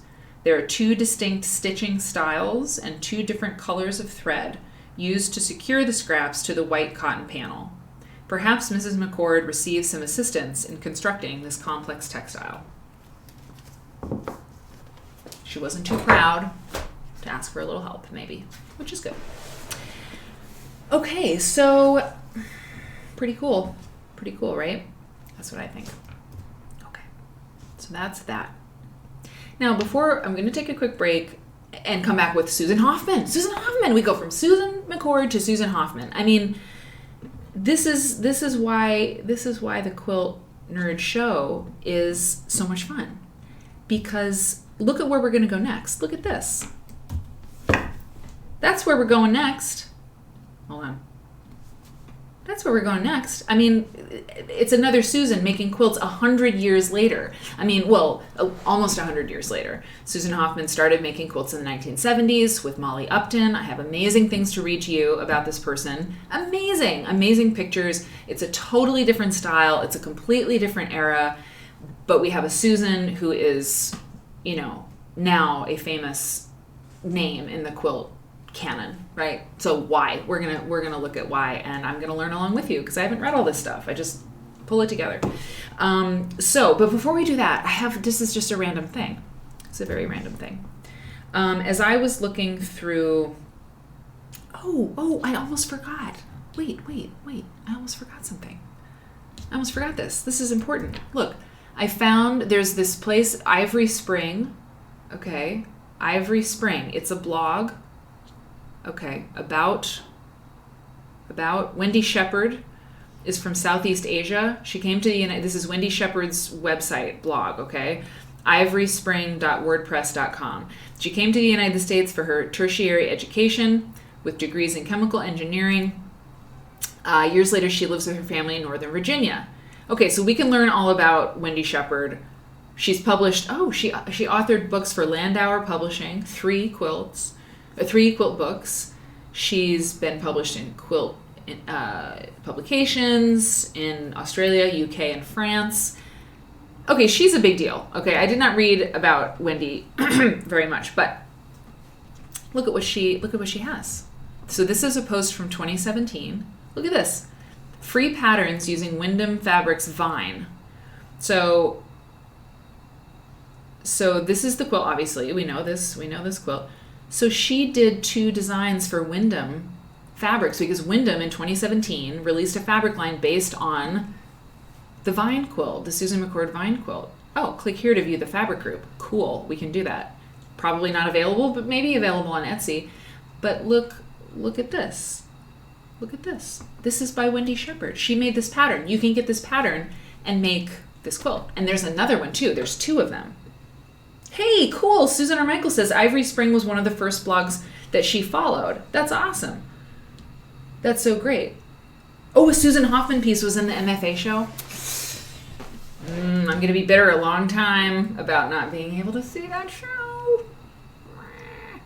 Anyway, this is really cool. She got it right with this vine. She really did a great job. That's so cool. So I don't know if you can still get this pattern or not, but when I was looking for images and stuff, I came across this, and that's pretty impressive. And then this is the other one, which is really, it's pretty interesting. She really reinterpreted the vine, I think, in a very original way. And I'm saying interesting and original, not to avoid saying that I like it or that it's good. I do like it, and it is good. It is very unusual, right? This sort of chopped off rectangular block. It's totally different. But I mean, she did not like cut corners on this vine. I mean, my God, she really went for it. Or is that a cheater? Oh, I think that's a print. Because look, don't you think it's maybe a print? Like, is it a board? Because look here on the side. You see, there's this. It's. Oh, sorry. Hey, come here. It's the. I think it's the border print. Yeah. Do you see what I'm seeing over here? I think that's where the seam is. But anyway, yeah. Cool. The Oddfellows flowers, really? That's so great. I love it. Hey, what's going on? Okay. So, yeah, so there you go. A little bit extra. Okay. So that is Ivory Spring, Wendy Shepherd, kicking butt on the whole fabric designer, quilt designer thing. Okay. So I was looking for all this stuff, and this is very quick. This is a very quick thing. But I have never heard of, and I wanted to ask you all if you had ever heard of, Eye of God quilt pattern. Eye of God quilt pattern with Greek key border, circa 1920. I have never heard of the Eye of God quilt block or pattern. This is a very unusual quilt. I love it. I think it's awesome. It was Stella Rubin, who recently passed away, that quilt dealer, and her whole like collection is being sold, I think, in January, maybe, unless it's already passed. But this was actually in First Dibs, that, you know, fancy schmancy auction site that I like to hang out in. And it was like $2,500, but on the Stella Rubin site, it was like $1,800. Anyway, hey, Misha. Hey, Misha. And so I was like, Eye of God, what's up with this? So I was looking around, and I found a quilt called Ojo de Dios, which, you know, Eye of God, right? Yeah. Eye of God, which is cool. This is by a person. We can find this Timeless Treasures. Okay. I can find out who this is. I'm sorry, I don't have it in front of me. But, you know, this is cool. But it's completely different from the other one. Okay. God's Eye. So the write-down says God's Eye is a weaving thing you do as a kid. That's right. Okay, it looks like that. It looks like the weaving thing. Okay, that makes total sense. But then I found this, which makes sense too. So Mara Ambrose, you may know of her. She's very famous. She's extremely talented and very cool. Anyway, she sells her quilts. She sells ready-made, handmade quilts on her website, Folk Fibers. She does hand dyes. She hand dyes all her stuff, and she's totally cool. And she won like a Martha Stewart named like the next craft superstar or something years ago, and Mara was picked. When we talk about Mara Ambrose sometime, we'll talk about what exactly that was, but she was like one of the next American crafters or something like that. It was a really big deal. And she also made a quilt for John Mayer. Yeah, the musician John Mayer. She made a quilt for him to stand in front of. Oh, we got to talk about her. She's so great. And then she also made a quilt that was like a single, for like a CD single. It's really cool. Anyway, so this is called God's Eye. And then this is a quilt block. I found a quilt block that is called God's Eye, and which doesn't look anything really like the other one. I found another example of this God's Eye block. That's all I had. That's it. I don't have anything else. I just was like, what is this? What is this God's Eye business, you know? So I went and looked for it. Yeah, exactly. So everybody's saying, you know, the God's Eye thing is the weaving thing, you know? And that I remember that now as soon as you all started saying, yeah, God's Eye, Ojo de Dios. Okay, great. Ojo de Dios. Yeah, yarn and popsicle sticks, exactly. Yeah. So this is sort of like that too, but with a twist. With a twist, I guess. There's that with the full quilt. It's cool. It's just very different things. I guess you got that center diamond thing going on, but anyway, so that's it. I really like this, and I like the Greek key thing going on too. I think it's groovy. So I thought I'd share it with you. That's all. Okay, so let's take a quick break. And by the way, Bonnie Kane made a really good point over on YouTube. She said of Susan McCord that Susan McCord was a Methodist, as we read, and idle hands are the devil's work, right? You always have to have something to do. And I think I was thinking of that too when they talked about how much she went to church, and just the detail in that woman's work is, you know, she did not have idle hands. She nailed it. No idle hands in the McCord household. Okay, so we're going to do a quick break and then come back and talk about Susan Hoffman. And yeah, that's just the way it's going to be. Okay, so have a break. I'll be right back.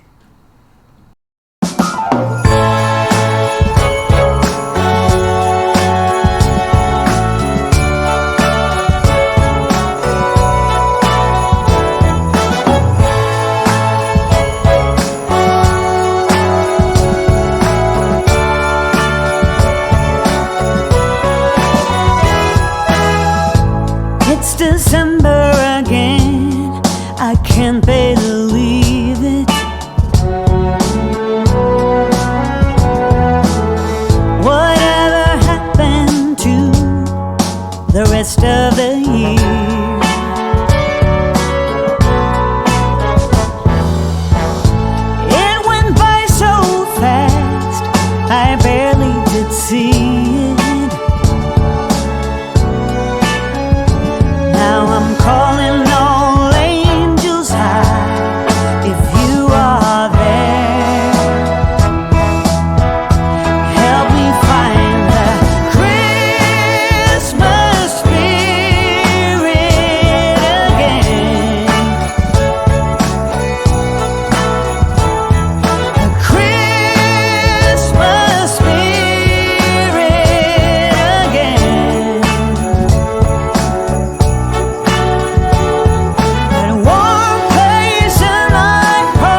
I've been listening to the sound from some street choir caroling through the air, and the smell of the big Christmas tree in the square. Here comes the Christmas spirit again. That Christmas spirit again.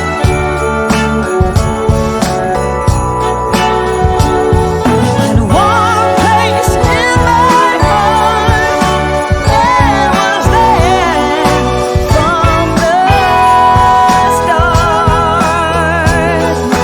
from the start.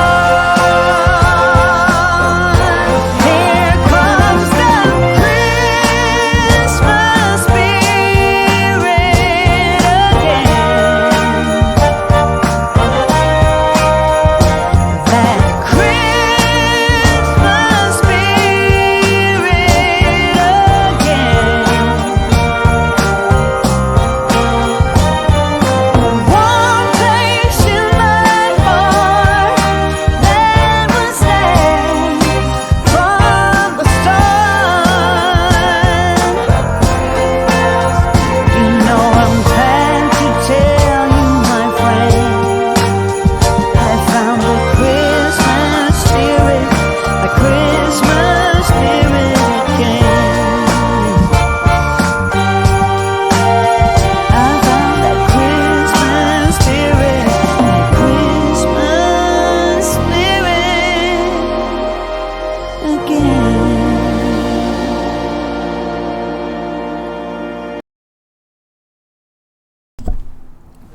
Hi. Okay.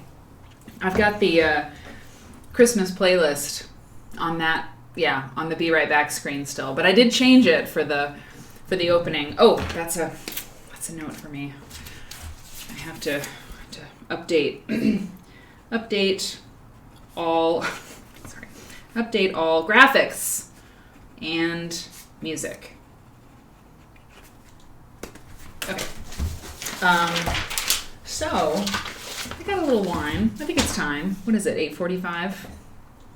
Matches my sweatshirt. Actually, my sweatshirt matches my sweatpants.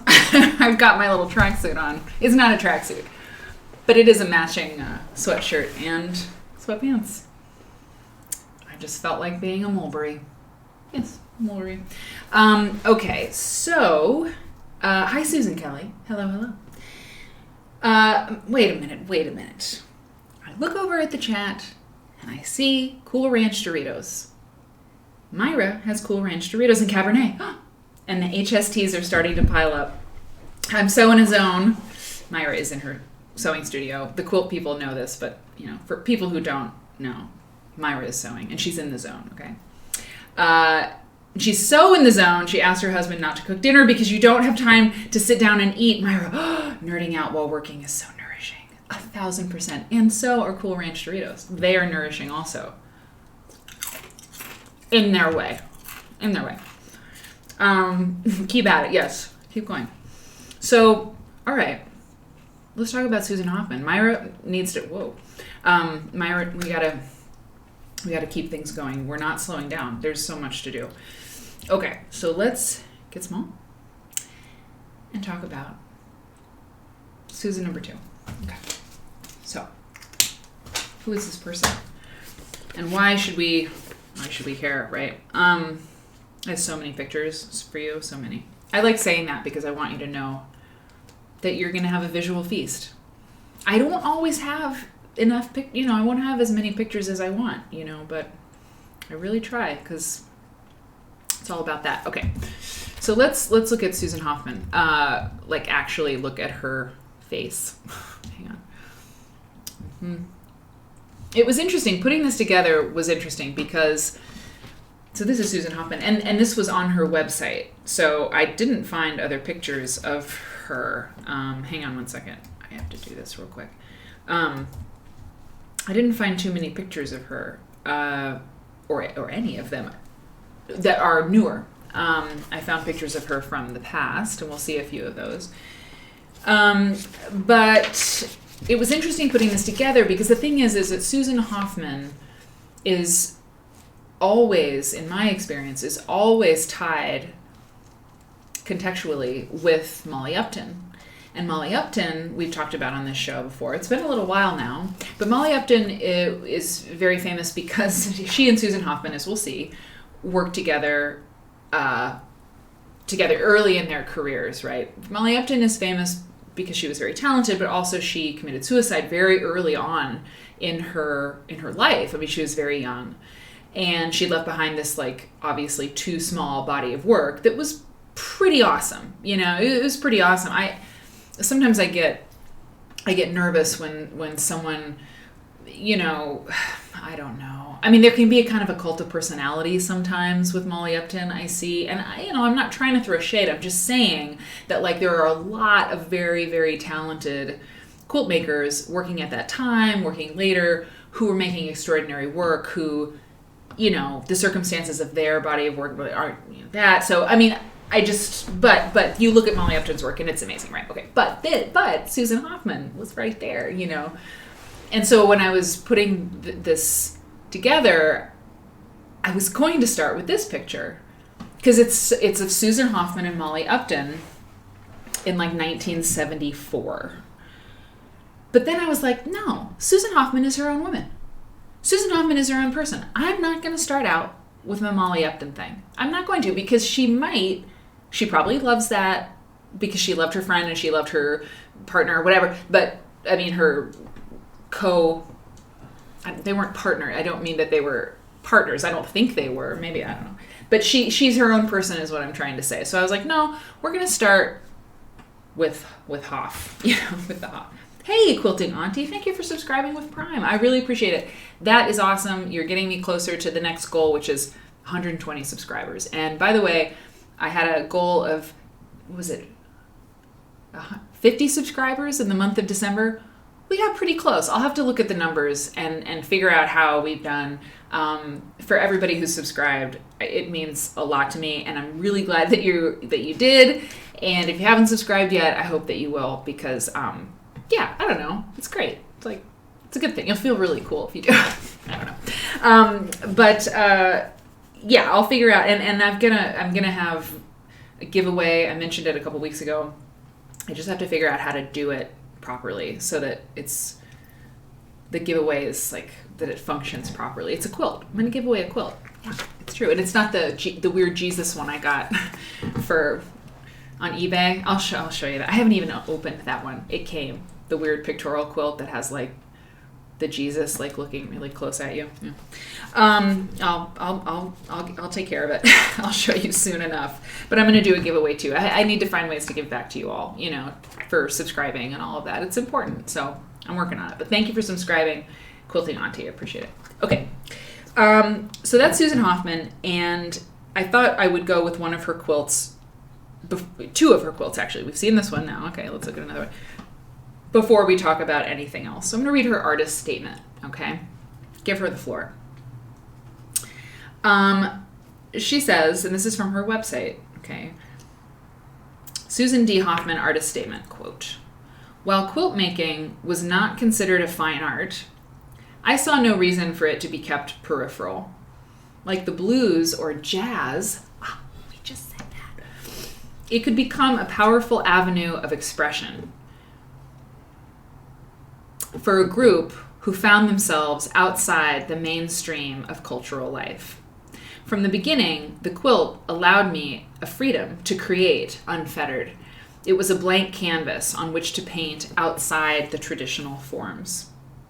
In 1970, while teaching myself how to create a quilt, I became aware of the limitless possibilities the medium held. I discovered that I was an artist and that quilts were my medium of choice. No one was more surprised than me. Well, maybe my parents, she says, because in 1973, there was no such thing as a professional quilt artist. Oh, that's so true. She really was a pioneer, and Molly Upton too. Amazing. Look at this, how she's worked in satin, in these little parts. So cool. Susan continues, but I realized that was what I was, a quilt artist. And while it's been a very lonely path, I've never turned back and am grateful to have found something that I love. Since that time, the medium has evolved to include technologies. I'm going to get to a couple. We're grooving on this artist statement. Let me go to this. Since that time, the medium has evolved to include techniques that combine computerized technology and innovations in the making of textiles, but I continue to choose everyday fabric. Interesting. Collected from everyday life as my palette. It speaks to me. Because from birth to death, every single human being lives in intimate contact with fabric. Preach. It's so true. Worldwide, poor or rich, fabric is accessible to and used by literally all people in all walks of life on a daily/nightly basis. Each one of us has a familiarity and connection to the language of fabric, no matter our station in life. You know what? I thought it'd be fun to do like two Susans, the two Susans. But it's great because, what would Susan McCord have said if someone told her or asked her to write an artist statement? I mean, in many ways, she'd be like, I'm busy. But also, an artist statement, I went to art school for grad school, and I didn't have to write an artist statement because I was in the writing program. But the painters and stuff, I had to read artist statements. They're really hard to write. They're really hard to write. And so, here's Susan Hoffman with her artist statement, very articulate and whatnot. And Michael James, I read his artist statement the other day. But, wait, who got married? Did somebody get married? Oh, hey, Word and Bird Nerd. Hey, awesome. Okay, there's the wedding dress with your future daughter-in-law and her mother. Congratulations. Yeah, that's awesome. Did you find the dress? Did she find one? We want to know. But yeah, an artist statement. What would Susan McCord have said about her wheel quilt? It's interesting because it's I've read a lot of times that women, it was actually, I think it was women from Gee's Bend at some point. Something I was reading, that had to do with that phenomenon, that some woman said, we didn't think of our quilts as art, they were just, we made them and they were important and they were to be used. And, it wasn't like I'm making this and this is art. And so, here you have Susan Hoffman, who's in the 1970s, right? Second wave feminism is happening. The Whitney Museum exhibit had happened in 71. And there was the 60s had happened. Susan McCord, 60s had not happened. So I don't know. It's interesting to see these two women in these two very, very different times as quilt makers. That's why I say it all the time. The show will go on forever because there's so much to talk about. Because people just keep making quilts, they keep making these quilts and they look so different from the quilts that came before, and yet they look very similar. But yeah, I just think about Susan McCord and her jazz, right? Her jazz quilt and what she would have said. Jazz. Okay. My work is rooted in the quilt tradition. Whoa, sorry. I'm going to scoot over to a few more.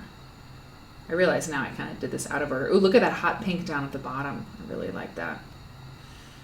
My work is rooted in the quilt tradition.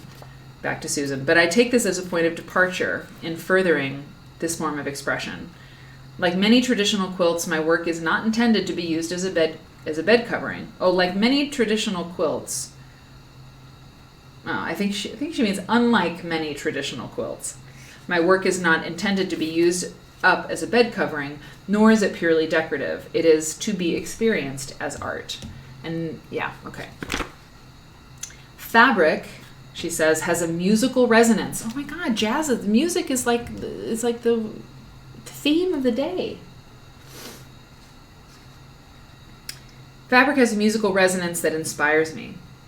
My approach to quilt making is painterly, preferring to recycle fabrics that already have a history. This is a palette endlessly rich with associations, both personal and cultural, as well as in the formal considerations of value, hue, and texture.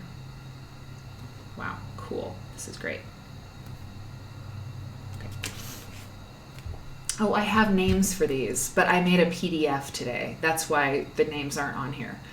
I tried to do something different because sometimes the preview thing that I use, it like goes away and it's so awful. So I made a PDF of all these images that I'm showing you, but I realize now the drawback is that I don't have the names for them, which is lame, or the years, not great. But most of the quilts you're seeing, all the ones you've seen so far are like 70s and 80s. Okay, so there's a little bit more of this. For me, a quilt begins with an inner inkling, even a thirst for a particular pair or group of fabrics. I lay the pieces of fabric down on the floor like a brush stroke. Eventually, the scraps are brought together into a whole new cloth. A new whole cloth. It is this alchemy that I'm after. I like that, alchemy. Hand quilting the pieced front breathes life into it. So she's hand quilting. Seems like only hand quilting. As I draw with the thread, the pieced front, batting, and backing are sandwiched together. The quilt becomes subtly sculptural, a bas relief, as the hills and valleys created by the quilting stitches create light and shadows that are in counterpoint to the piecework while also reinforcing it. Hopefully, the finished quilt engages the mind, body, and spirit, conveying warmth, both literally and figuratively. The colors on this one, love it. Super here for that. Okay, so now there's more quilts to show you, but now let's talk about Molly Upton and Susan, because their story really is, it's not one story, but their story together is a big part of her life and her story, right? Yeah. Ivana says she appreciates the artist statement, but does disagree that even a bed quilt, right, is art. So, don't, put bed quilts below art. I hear what you're saying. That is what she did. She made a hierarchy, right? 1000%. Okay. So this is Susan Hoffman writing from the Pear Collection to the Cornby Gallery. Now, this was on her website. I'm not sure. I think this is something she wrote for an exhibit. It makes sense for an exhibit of her and Molly Upton's quilts, together, which has happened a lot, that they're exhibited together. We'll see. I think I'm right, but let's find out. Okay, so quote from Susan Hoffman. It has been, and Molly Upton, remember, is the girl on the right, I believe, who committed suicide at a very young age and left behind her quilts. Okay. Susan Hoffman. It has been said that I taught Molly Upton how to quilt, but this is how it actually happened. Teaching myself, I had already made several quilts beginning in my senior year. This is from a blog. Someone took pictures of, I guess it's the exhibit, something, a catalog from an exhibit, something like that. So here you have Molly Upton on the left, a quilt made in 1974 called Greek, and then Susan Hoffman's quilt called Moonlight. Yeah, the picture's not great, but you can see, the deal, right, with the two of them. Okay. So Susan continues, teaching myself, I had already made several quilts, beginning in my senior year of high school in 1970. What fascinated me were the unique effects that could be achieved by piecing together fabrics and not the sewing, per se. Then one summer before college, Molly and I opened a little store in a shed in Vermont, which we called the Front Porch Out Back. Oh, this is a lecture or something. This is a slide. This person has taken a picture of some kind of presentation on Molly Upton and Susan Hoffman. Okay, that's what we're seeing here. Okay. So they had a store in Vermont. I didn't know that. It's so interesting. And Susan says the front porch out back was where we made all of our merchandise, from beads, leather, and fabrics that we purchased from New York City wholesale markets. Among our goods were some simple articles of clothing. Molly knew how to sew somewhat. In the fall, we went off to college. Molly to McAllister. Oh, wow, that's their shop. That's Molly Upton and Susan Hoffman.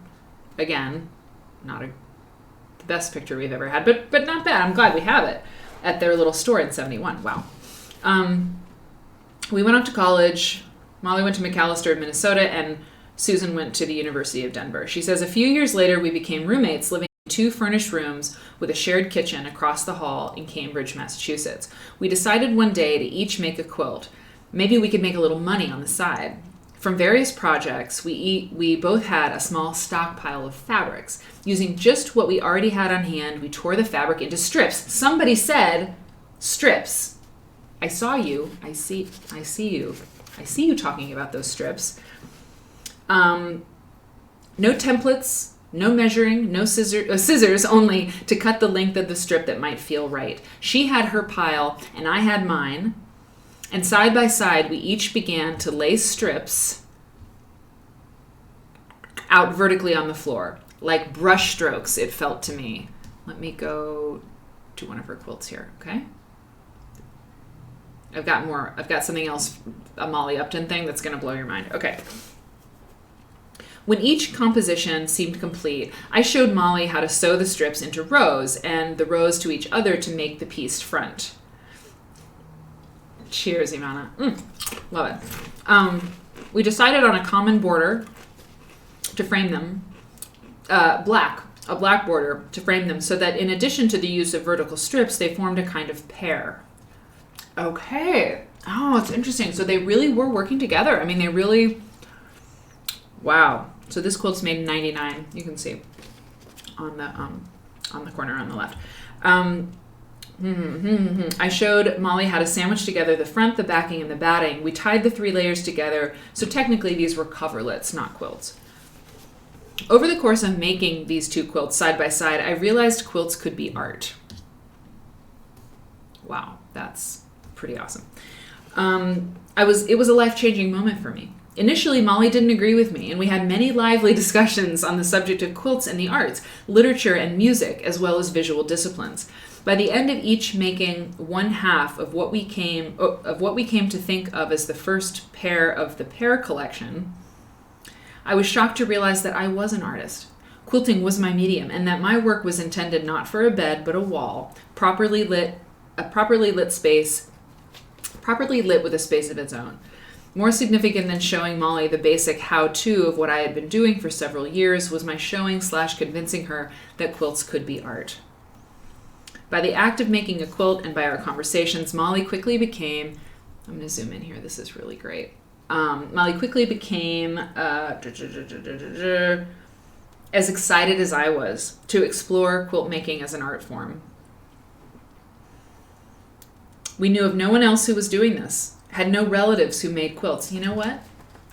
Yeah, I mean, this was 1970, like 4 or 1? 70, yeah, 70, yeah. I mean, it's early 70s. The art quilt thing, they really were doing this early. They weren't the only ones, but they were the only ones they knew, and that makes sense. It felt like anything was possible. We decided not to try to sell the 2 quilts, but to create a body of work, and then trying to find an art gallery to represent us as artists. I'm going to come back to that one. I love this quilt. The idea of pursuing paths as professional quilt artists was unheard of, but one we felt compelled to pursue. Okay, hang on. Okay. Just a little bit more about the pairs, and since I don't have images of these pairs of quilts together, which I would love to see, I don't want to go too far into that. Molly and I had a continual dialogue about what we each were doing, exploring and sharing what the medium was capable of, always working separately on our own quilts. both in the brief period of making the pairs and then afterwards. We shared what we were reading, listening to, and seeing. Sometimes when one of us was working, the other would read aloud. Oh, God. That sounds amazing. Oh, yeah, she did sign that quilt on the front. That's cool. Yeah, I didn't think of... Oh, and she signed this one on the front, too. That is great. We talk about that a lot, don't we, right? We label our quilts on the back. Painters sign their things on the front, right? Or we don't label our quilts at all. But she's signing them on the front. That's pretty badass. Should we bring it back? Should you sign your quilt on the front? Maybe that's a thing. Maybe I'm going to do it. I think I'm going to do it. My COVID quilt is almost done. I'm really, really almost done. I'm going to sign it. Ow. I'm going to sign it on the front. We should all make a quilt and sign it on the front. What are you working on? Padma. Little Bird Stitch says. No, I'm kidding. But what, sign it. Sign it on the front. Okay. Okay. So, oh, wow. Cool. We wanted a gallery. Oh, wait, no, they were reading to each other. I love this. It's so great. It was competitive, Susan says, with Molly Upton in the best way possible. I'm going to zoom in here on these flannels. I love these flannels. And this circular quilting is just terrific. She says it was competitive in the best way possible with Molly. Challenging, empowering, mutually supportive, a thoroughly engaging, nuanced, enlivening give and take. God, we should all be so lucky, right, to have that kind of relationship. Amazing. It would be most accurate to say that as art quilters, we were made for each other.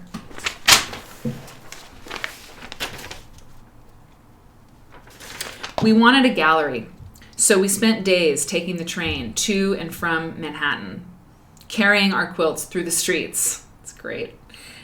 God, I love these young chicks, right? They're awesome art, and they're like, oh, I love you. I love you too. Let's do this. Let's go to Manhattan again and beat the pavement, the mean streets, and find a gallery. They carried their quilts through the streets because they had no photos. That's what she says here. Susan says, we experienced lots of rejection and ridicule, with most people telling us it was impossible. After days, we got a tip to try the offices of Vogue. I think it was Elizabeth or Liz we were supposed to see. We lugged the quilts into Manhattan and sat outside Liz's office on the first day, but she was too busy. The second day, it was the same. On the third day, we had figured out where her office was and simply marched in and started laying quilts out on the floor as if we were rug merchants. They went to Vogue. Oh, so cool. The editor stopped what she was doing. She took the gum out of her mouth and said, Leo must see this. She called Leo and said she was bringing someone up. We had no idea who Leo was. We packed up the quilts and then schlepped the suitcases and duffel bags up the staircase to the next floor, and we were ushered into the features editor at Vogue, Leo Lerman, a legendary, one-of-a-kind, wonderful man.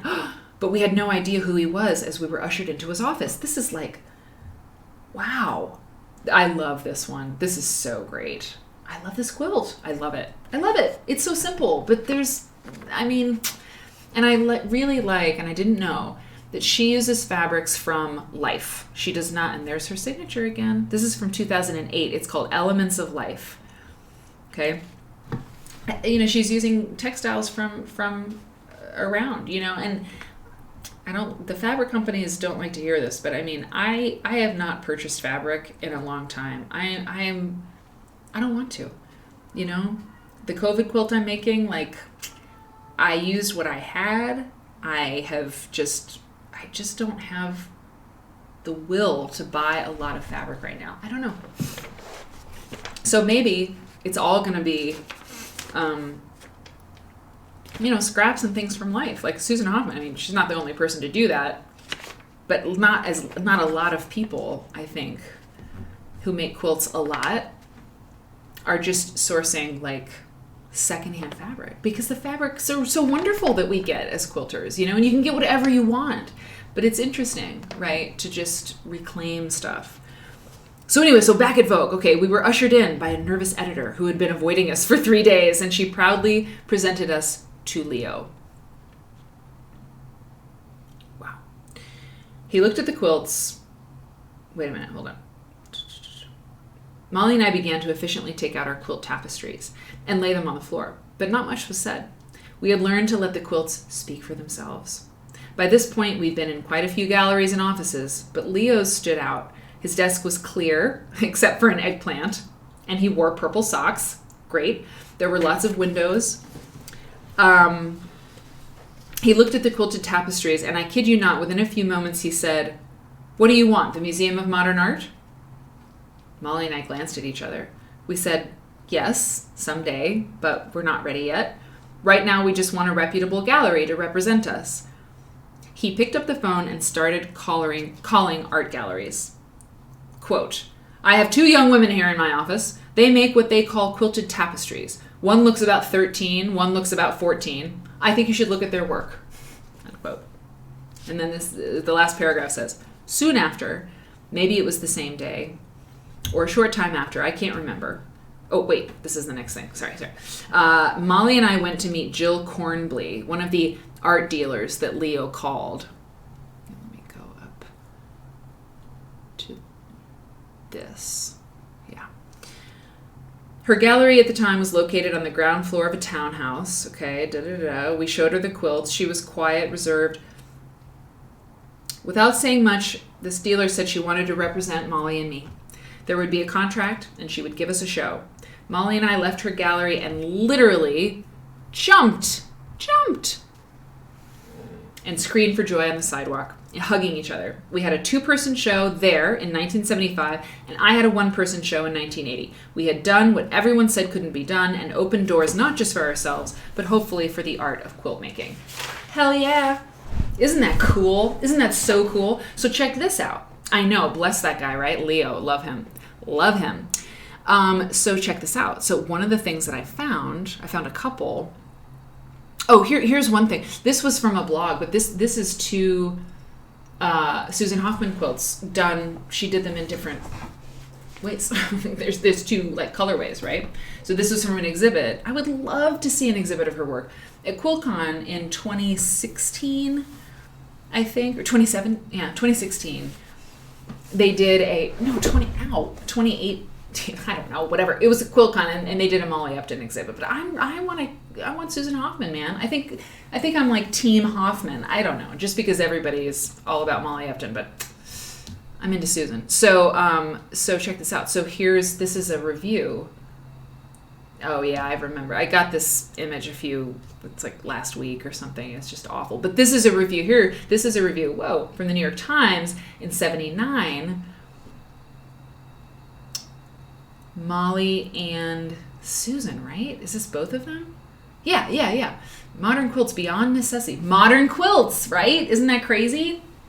We have such a different relationship to that term, right? Listen to this. This is crazy. This is great. Modern quilters are certainly no less talented than their forebears. Are you dead? I mean, can you believe that?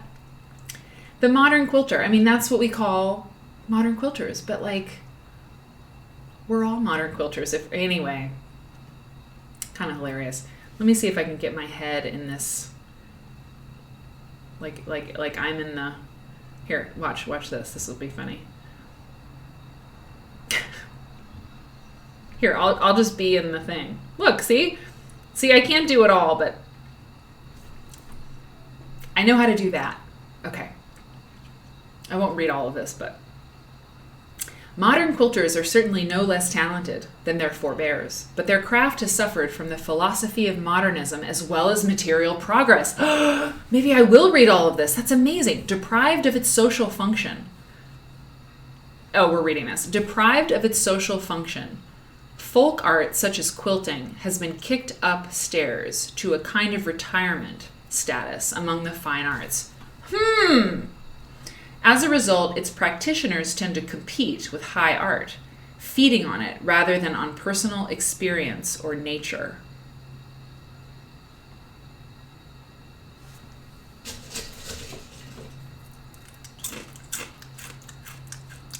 Also, they seem as a group, folk artists, okay, to be engaged in a kind of minority struggle for antithetical goals. This is a bit wordy, Vivian. The retrieval of lost innocence on the one hand, on the other, recognition as serious artists in all the senses with which that term is now loaded. This conflict is very apparent in the display of quilts, okay, here we go, by Molly Upton, that is on view at the Darien Public Library through January 27th. Unhappily, there is no way of knowing whether and in what way Miss Upton might have resolved the conflict since she committed suicide in her 24th year by jumping off the Golden Gate Bridge in 1977. I thought this was going to be more about the both of them. I mean, well, this is about Molly Upton. I mean, I'm not going to read all this because we're talking about Susan Hoffman, and they talk to her about. Okay, that's fine. So we know what happened with Molly and Susan. So I'm not gonna do that. But I do want you to appreciate how I put myself inside that box. Okay. All right, enough. Let's get back to. Cut me down to size, basically. Okay. So that was something else, but I thought it was a review of their show. Anyway, they did get reviews of their show in the New York Times, I believe, that after they were represented by that gallerist. Okay. So, yep.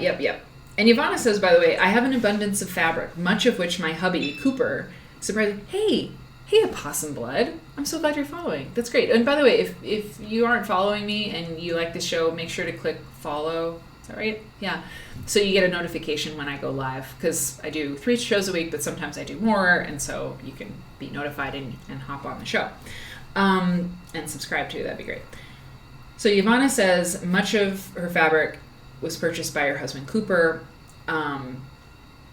He was on a business trip and saw a sign that said fabric sale and bought so much, literally over 600 yards for you. Oh my God. Well, we love Cooper. I mean, yeah, he supports your art. That is for sure. We know that. And we love it. But I do enjoy a day at a secondhand store, Ivana says, that can produce a great stash as well. 1,000%. I love it. I like that mixing. I approve highly of this idea of mixing. And yeah, I've got enough fabric too, like, I'm going to use that as well. It's a good approach. Totally. That's totally cool. Mother Nature, is that close enough to not your mother's quilts, not your grandmother's quilts? I have to say, it crossed my mind. I'm like, am I going to read that line and have to take a shot of tequila? It's Monday. So I was hoping that I maybe wouldn't have to do that. Okay. So who is this that we're looking at? This is sort of the last section of this Susan show, okay? This is Susan Hoffman and her. Yeah. Susan Hoffman and her brother. Jill Alex. Wait, am I too small? I think maybe I'm too small. Now I'm like jumping around. What if I'm like, hey guys, how's it going? Sorry. I'm a little punchy. Okay. Susan Hoffman and her brother. Oh no, sorry. Jill Alex. Hey Opossum. Good to see you. Jill says, are there biography books about prominent? These two sound like good candidates. That would be so amazing. Oh my God. What if there was... I mean, there isn't. Is there a book out there? No, the answer is no. About famous or prominent or important quilt makers. Like a biography, right? Of a number of them. Like, a biography on Susan McCord. Like, I don't know if I want to read all about Susan McCord, but I would definitely read a chapter about her, and then a chapter about Susan Hoffman and Molly Upton, right? This amazing story. Oh, you know what? I want to write that. Jill, if you want to write it, you need to write it. Don't worry, I'm not going to swoop in. Wouldn't that be awesome? We should come up with a list.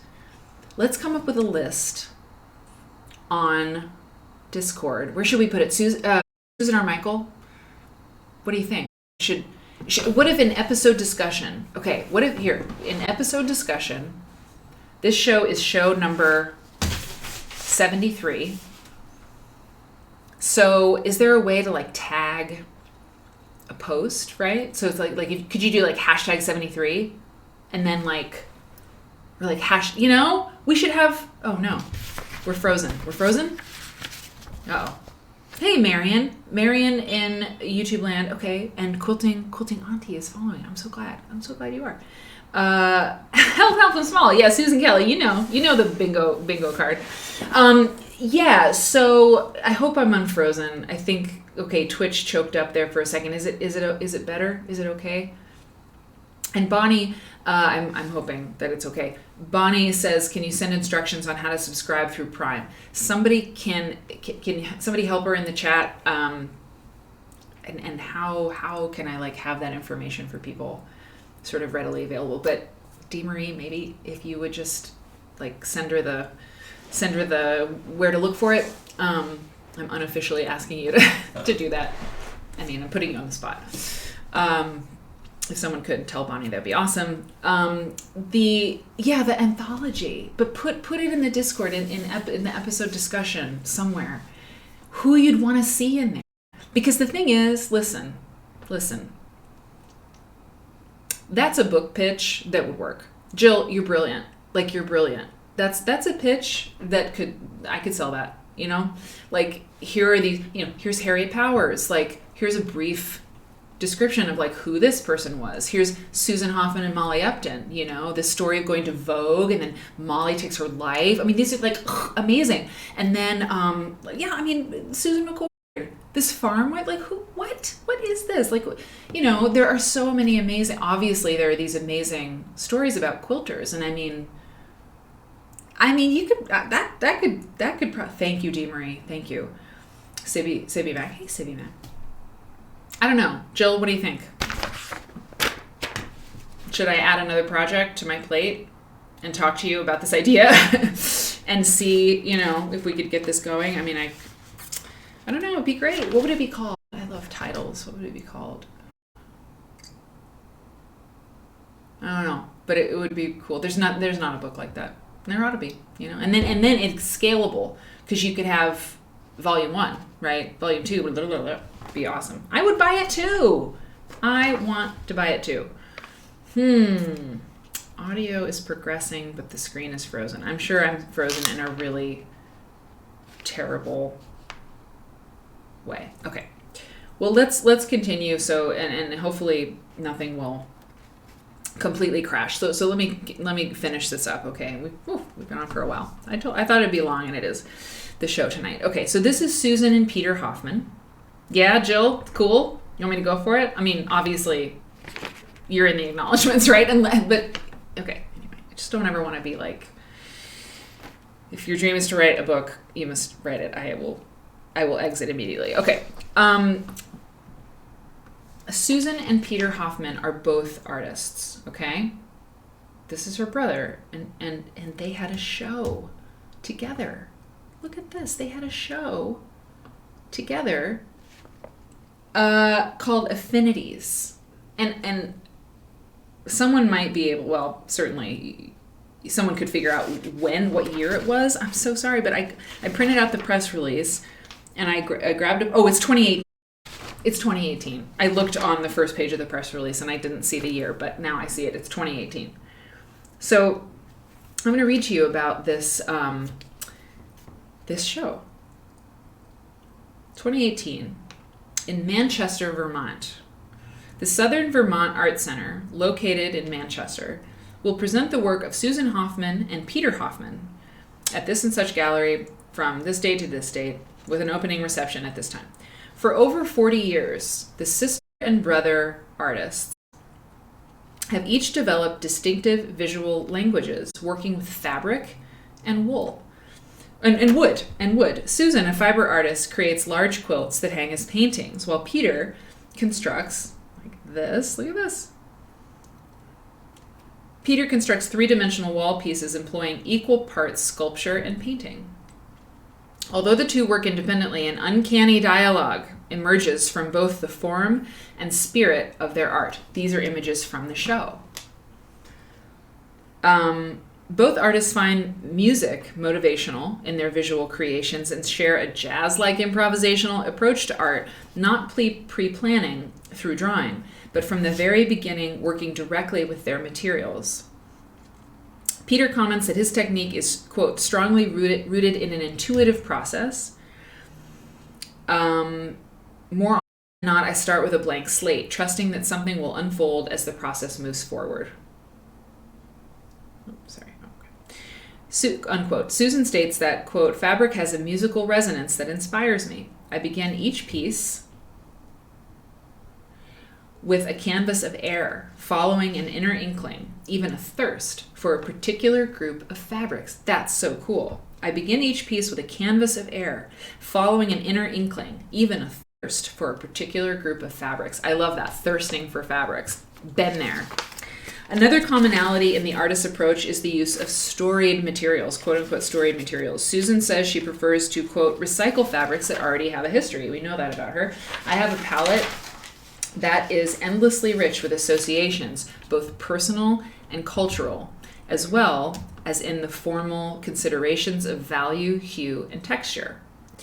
I lay the pieces of fabric down on the floor like a brush stroke. Eventually, the scraps are brought together in a whole new cloth. Oh yeah, we read this, right? It's the alchemy I'm after, unquote. Peter says his use of primarily wood shapes to build wall pieces might be best described, quote, as sculptural painting. Oh, this is really cool back here. Look at that. I really dig their work together. I really like it. I like it a lot. Yeah, ooh, look at this quilt. I like Susan Hoffman stuff works for me. And you know what? A lot of it, I think, because I've seen quilts, you know, that are pieced together in this fashion, right? It's improv, right? Piecing, whatever. There's a lot of big pieces, you know. Hey, So Mean. Thank you for following. There are quilts with large pieces, you know, big chunks. Radka Donnell, the one I read the poem that she wrote, a couple months ago. But I think it's the fabrics. It is the fabrics with Susan Hoffman, because it's these plaids. Like, check that out. It's so great. The plaids. And now that we know that they're all fabrics from life, right? They're all fabrics from life. They're not, that looks like it's got commercial fabric in it, but it's like, hey, Hook and Eye. Hook and Eye, great screen name. Hook and Eye, I like that. But I'm really into it because it looks different. It's the plaid. It's like there's always plaid in her stuff, which I just think is rad. Anyway. Okay, yeah, do we have titles for the thing? The triptych, yeah. Book title, If You Quilt It, They Will Come. Great Quilters of the Last 150 Years. I like it. Great Quilters of the Last 150 Years. That is an excellent, you know, subtitle, you know, tagline kind of thing. It's great. Yeah, Jill says, God, I love me some plaid. I think I love plaid too. I mean, look how great it looks. Oh, it's so good. And then this down on the bottom. I wonder if that's her work or his. Okay, there's just a little bit more here. Shown together in the inspirational Wilson Museum galleries, designed by Hugh Newell. Wow, that's beautiful. That gallery is so nice. That gallery is really nice. And this show, I'm here for it. It's so great. I love it. I love everything about it. It's bright and it's like there's this whimsy, but it's like very tasteful. I love it. It's just fantastic. Okay, yeah.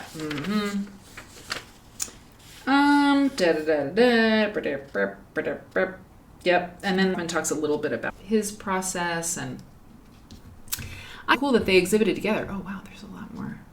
So good.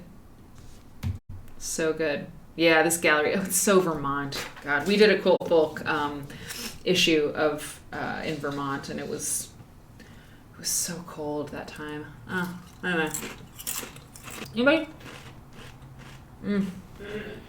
Court quilts, you had to cancel your Fabric of a Nation. Damn. The storm. Well, The storm and COVID is just going crazy. We had 21,000 cases in Illinois today. Is that right? Yeah.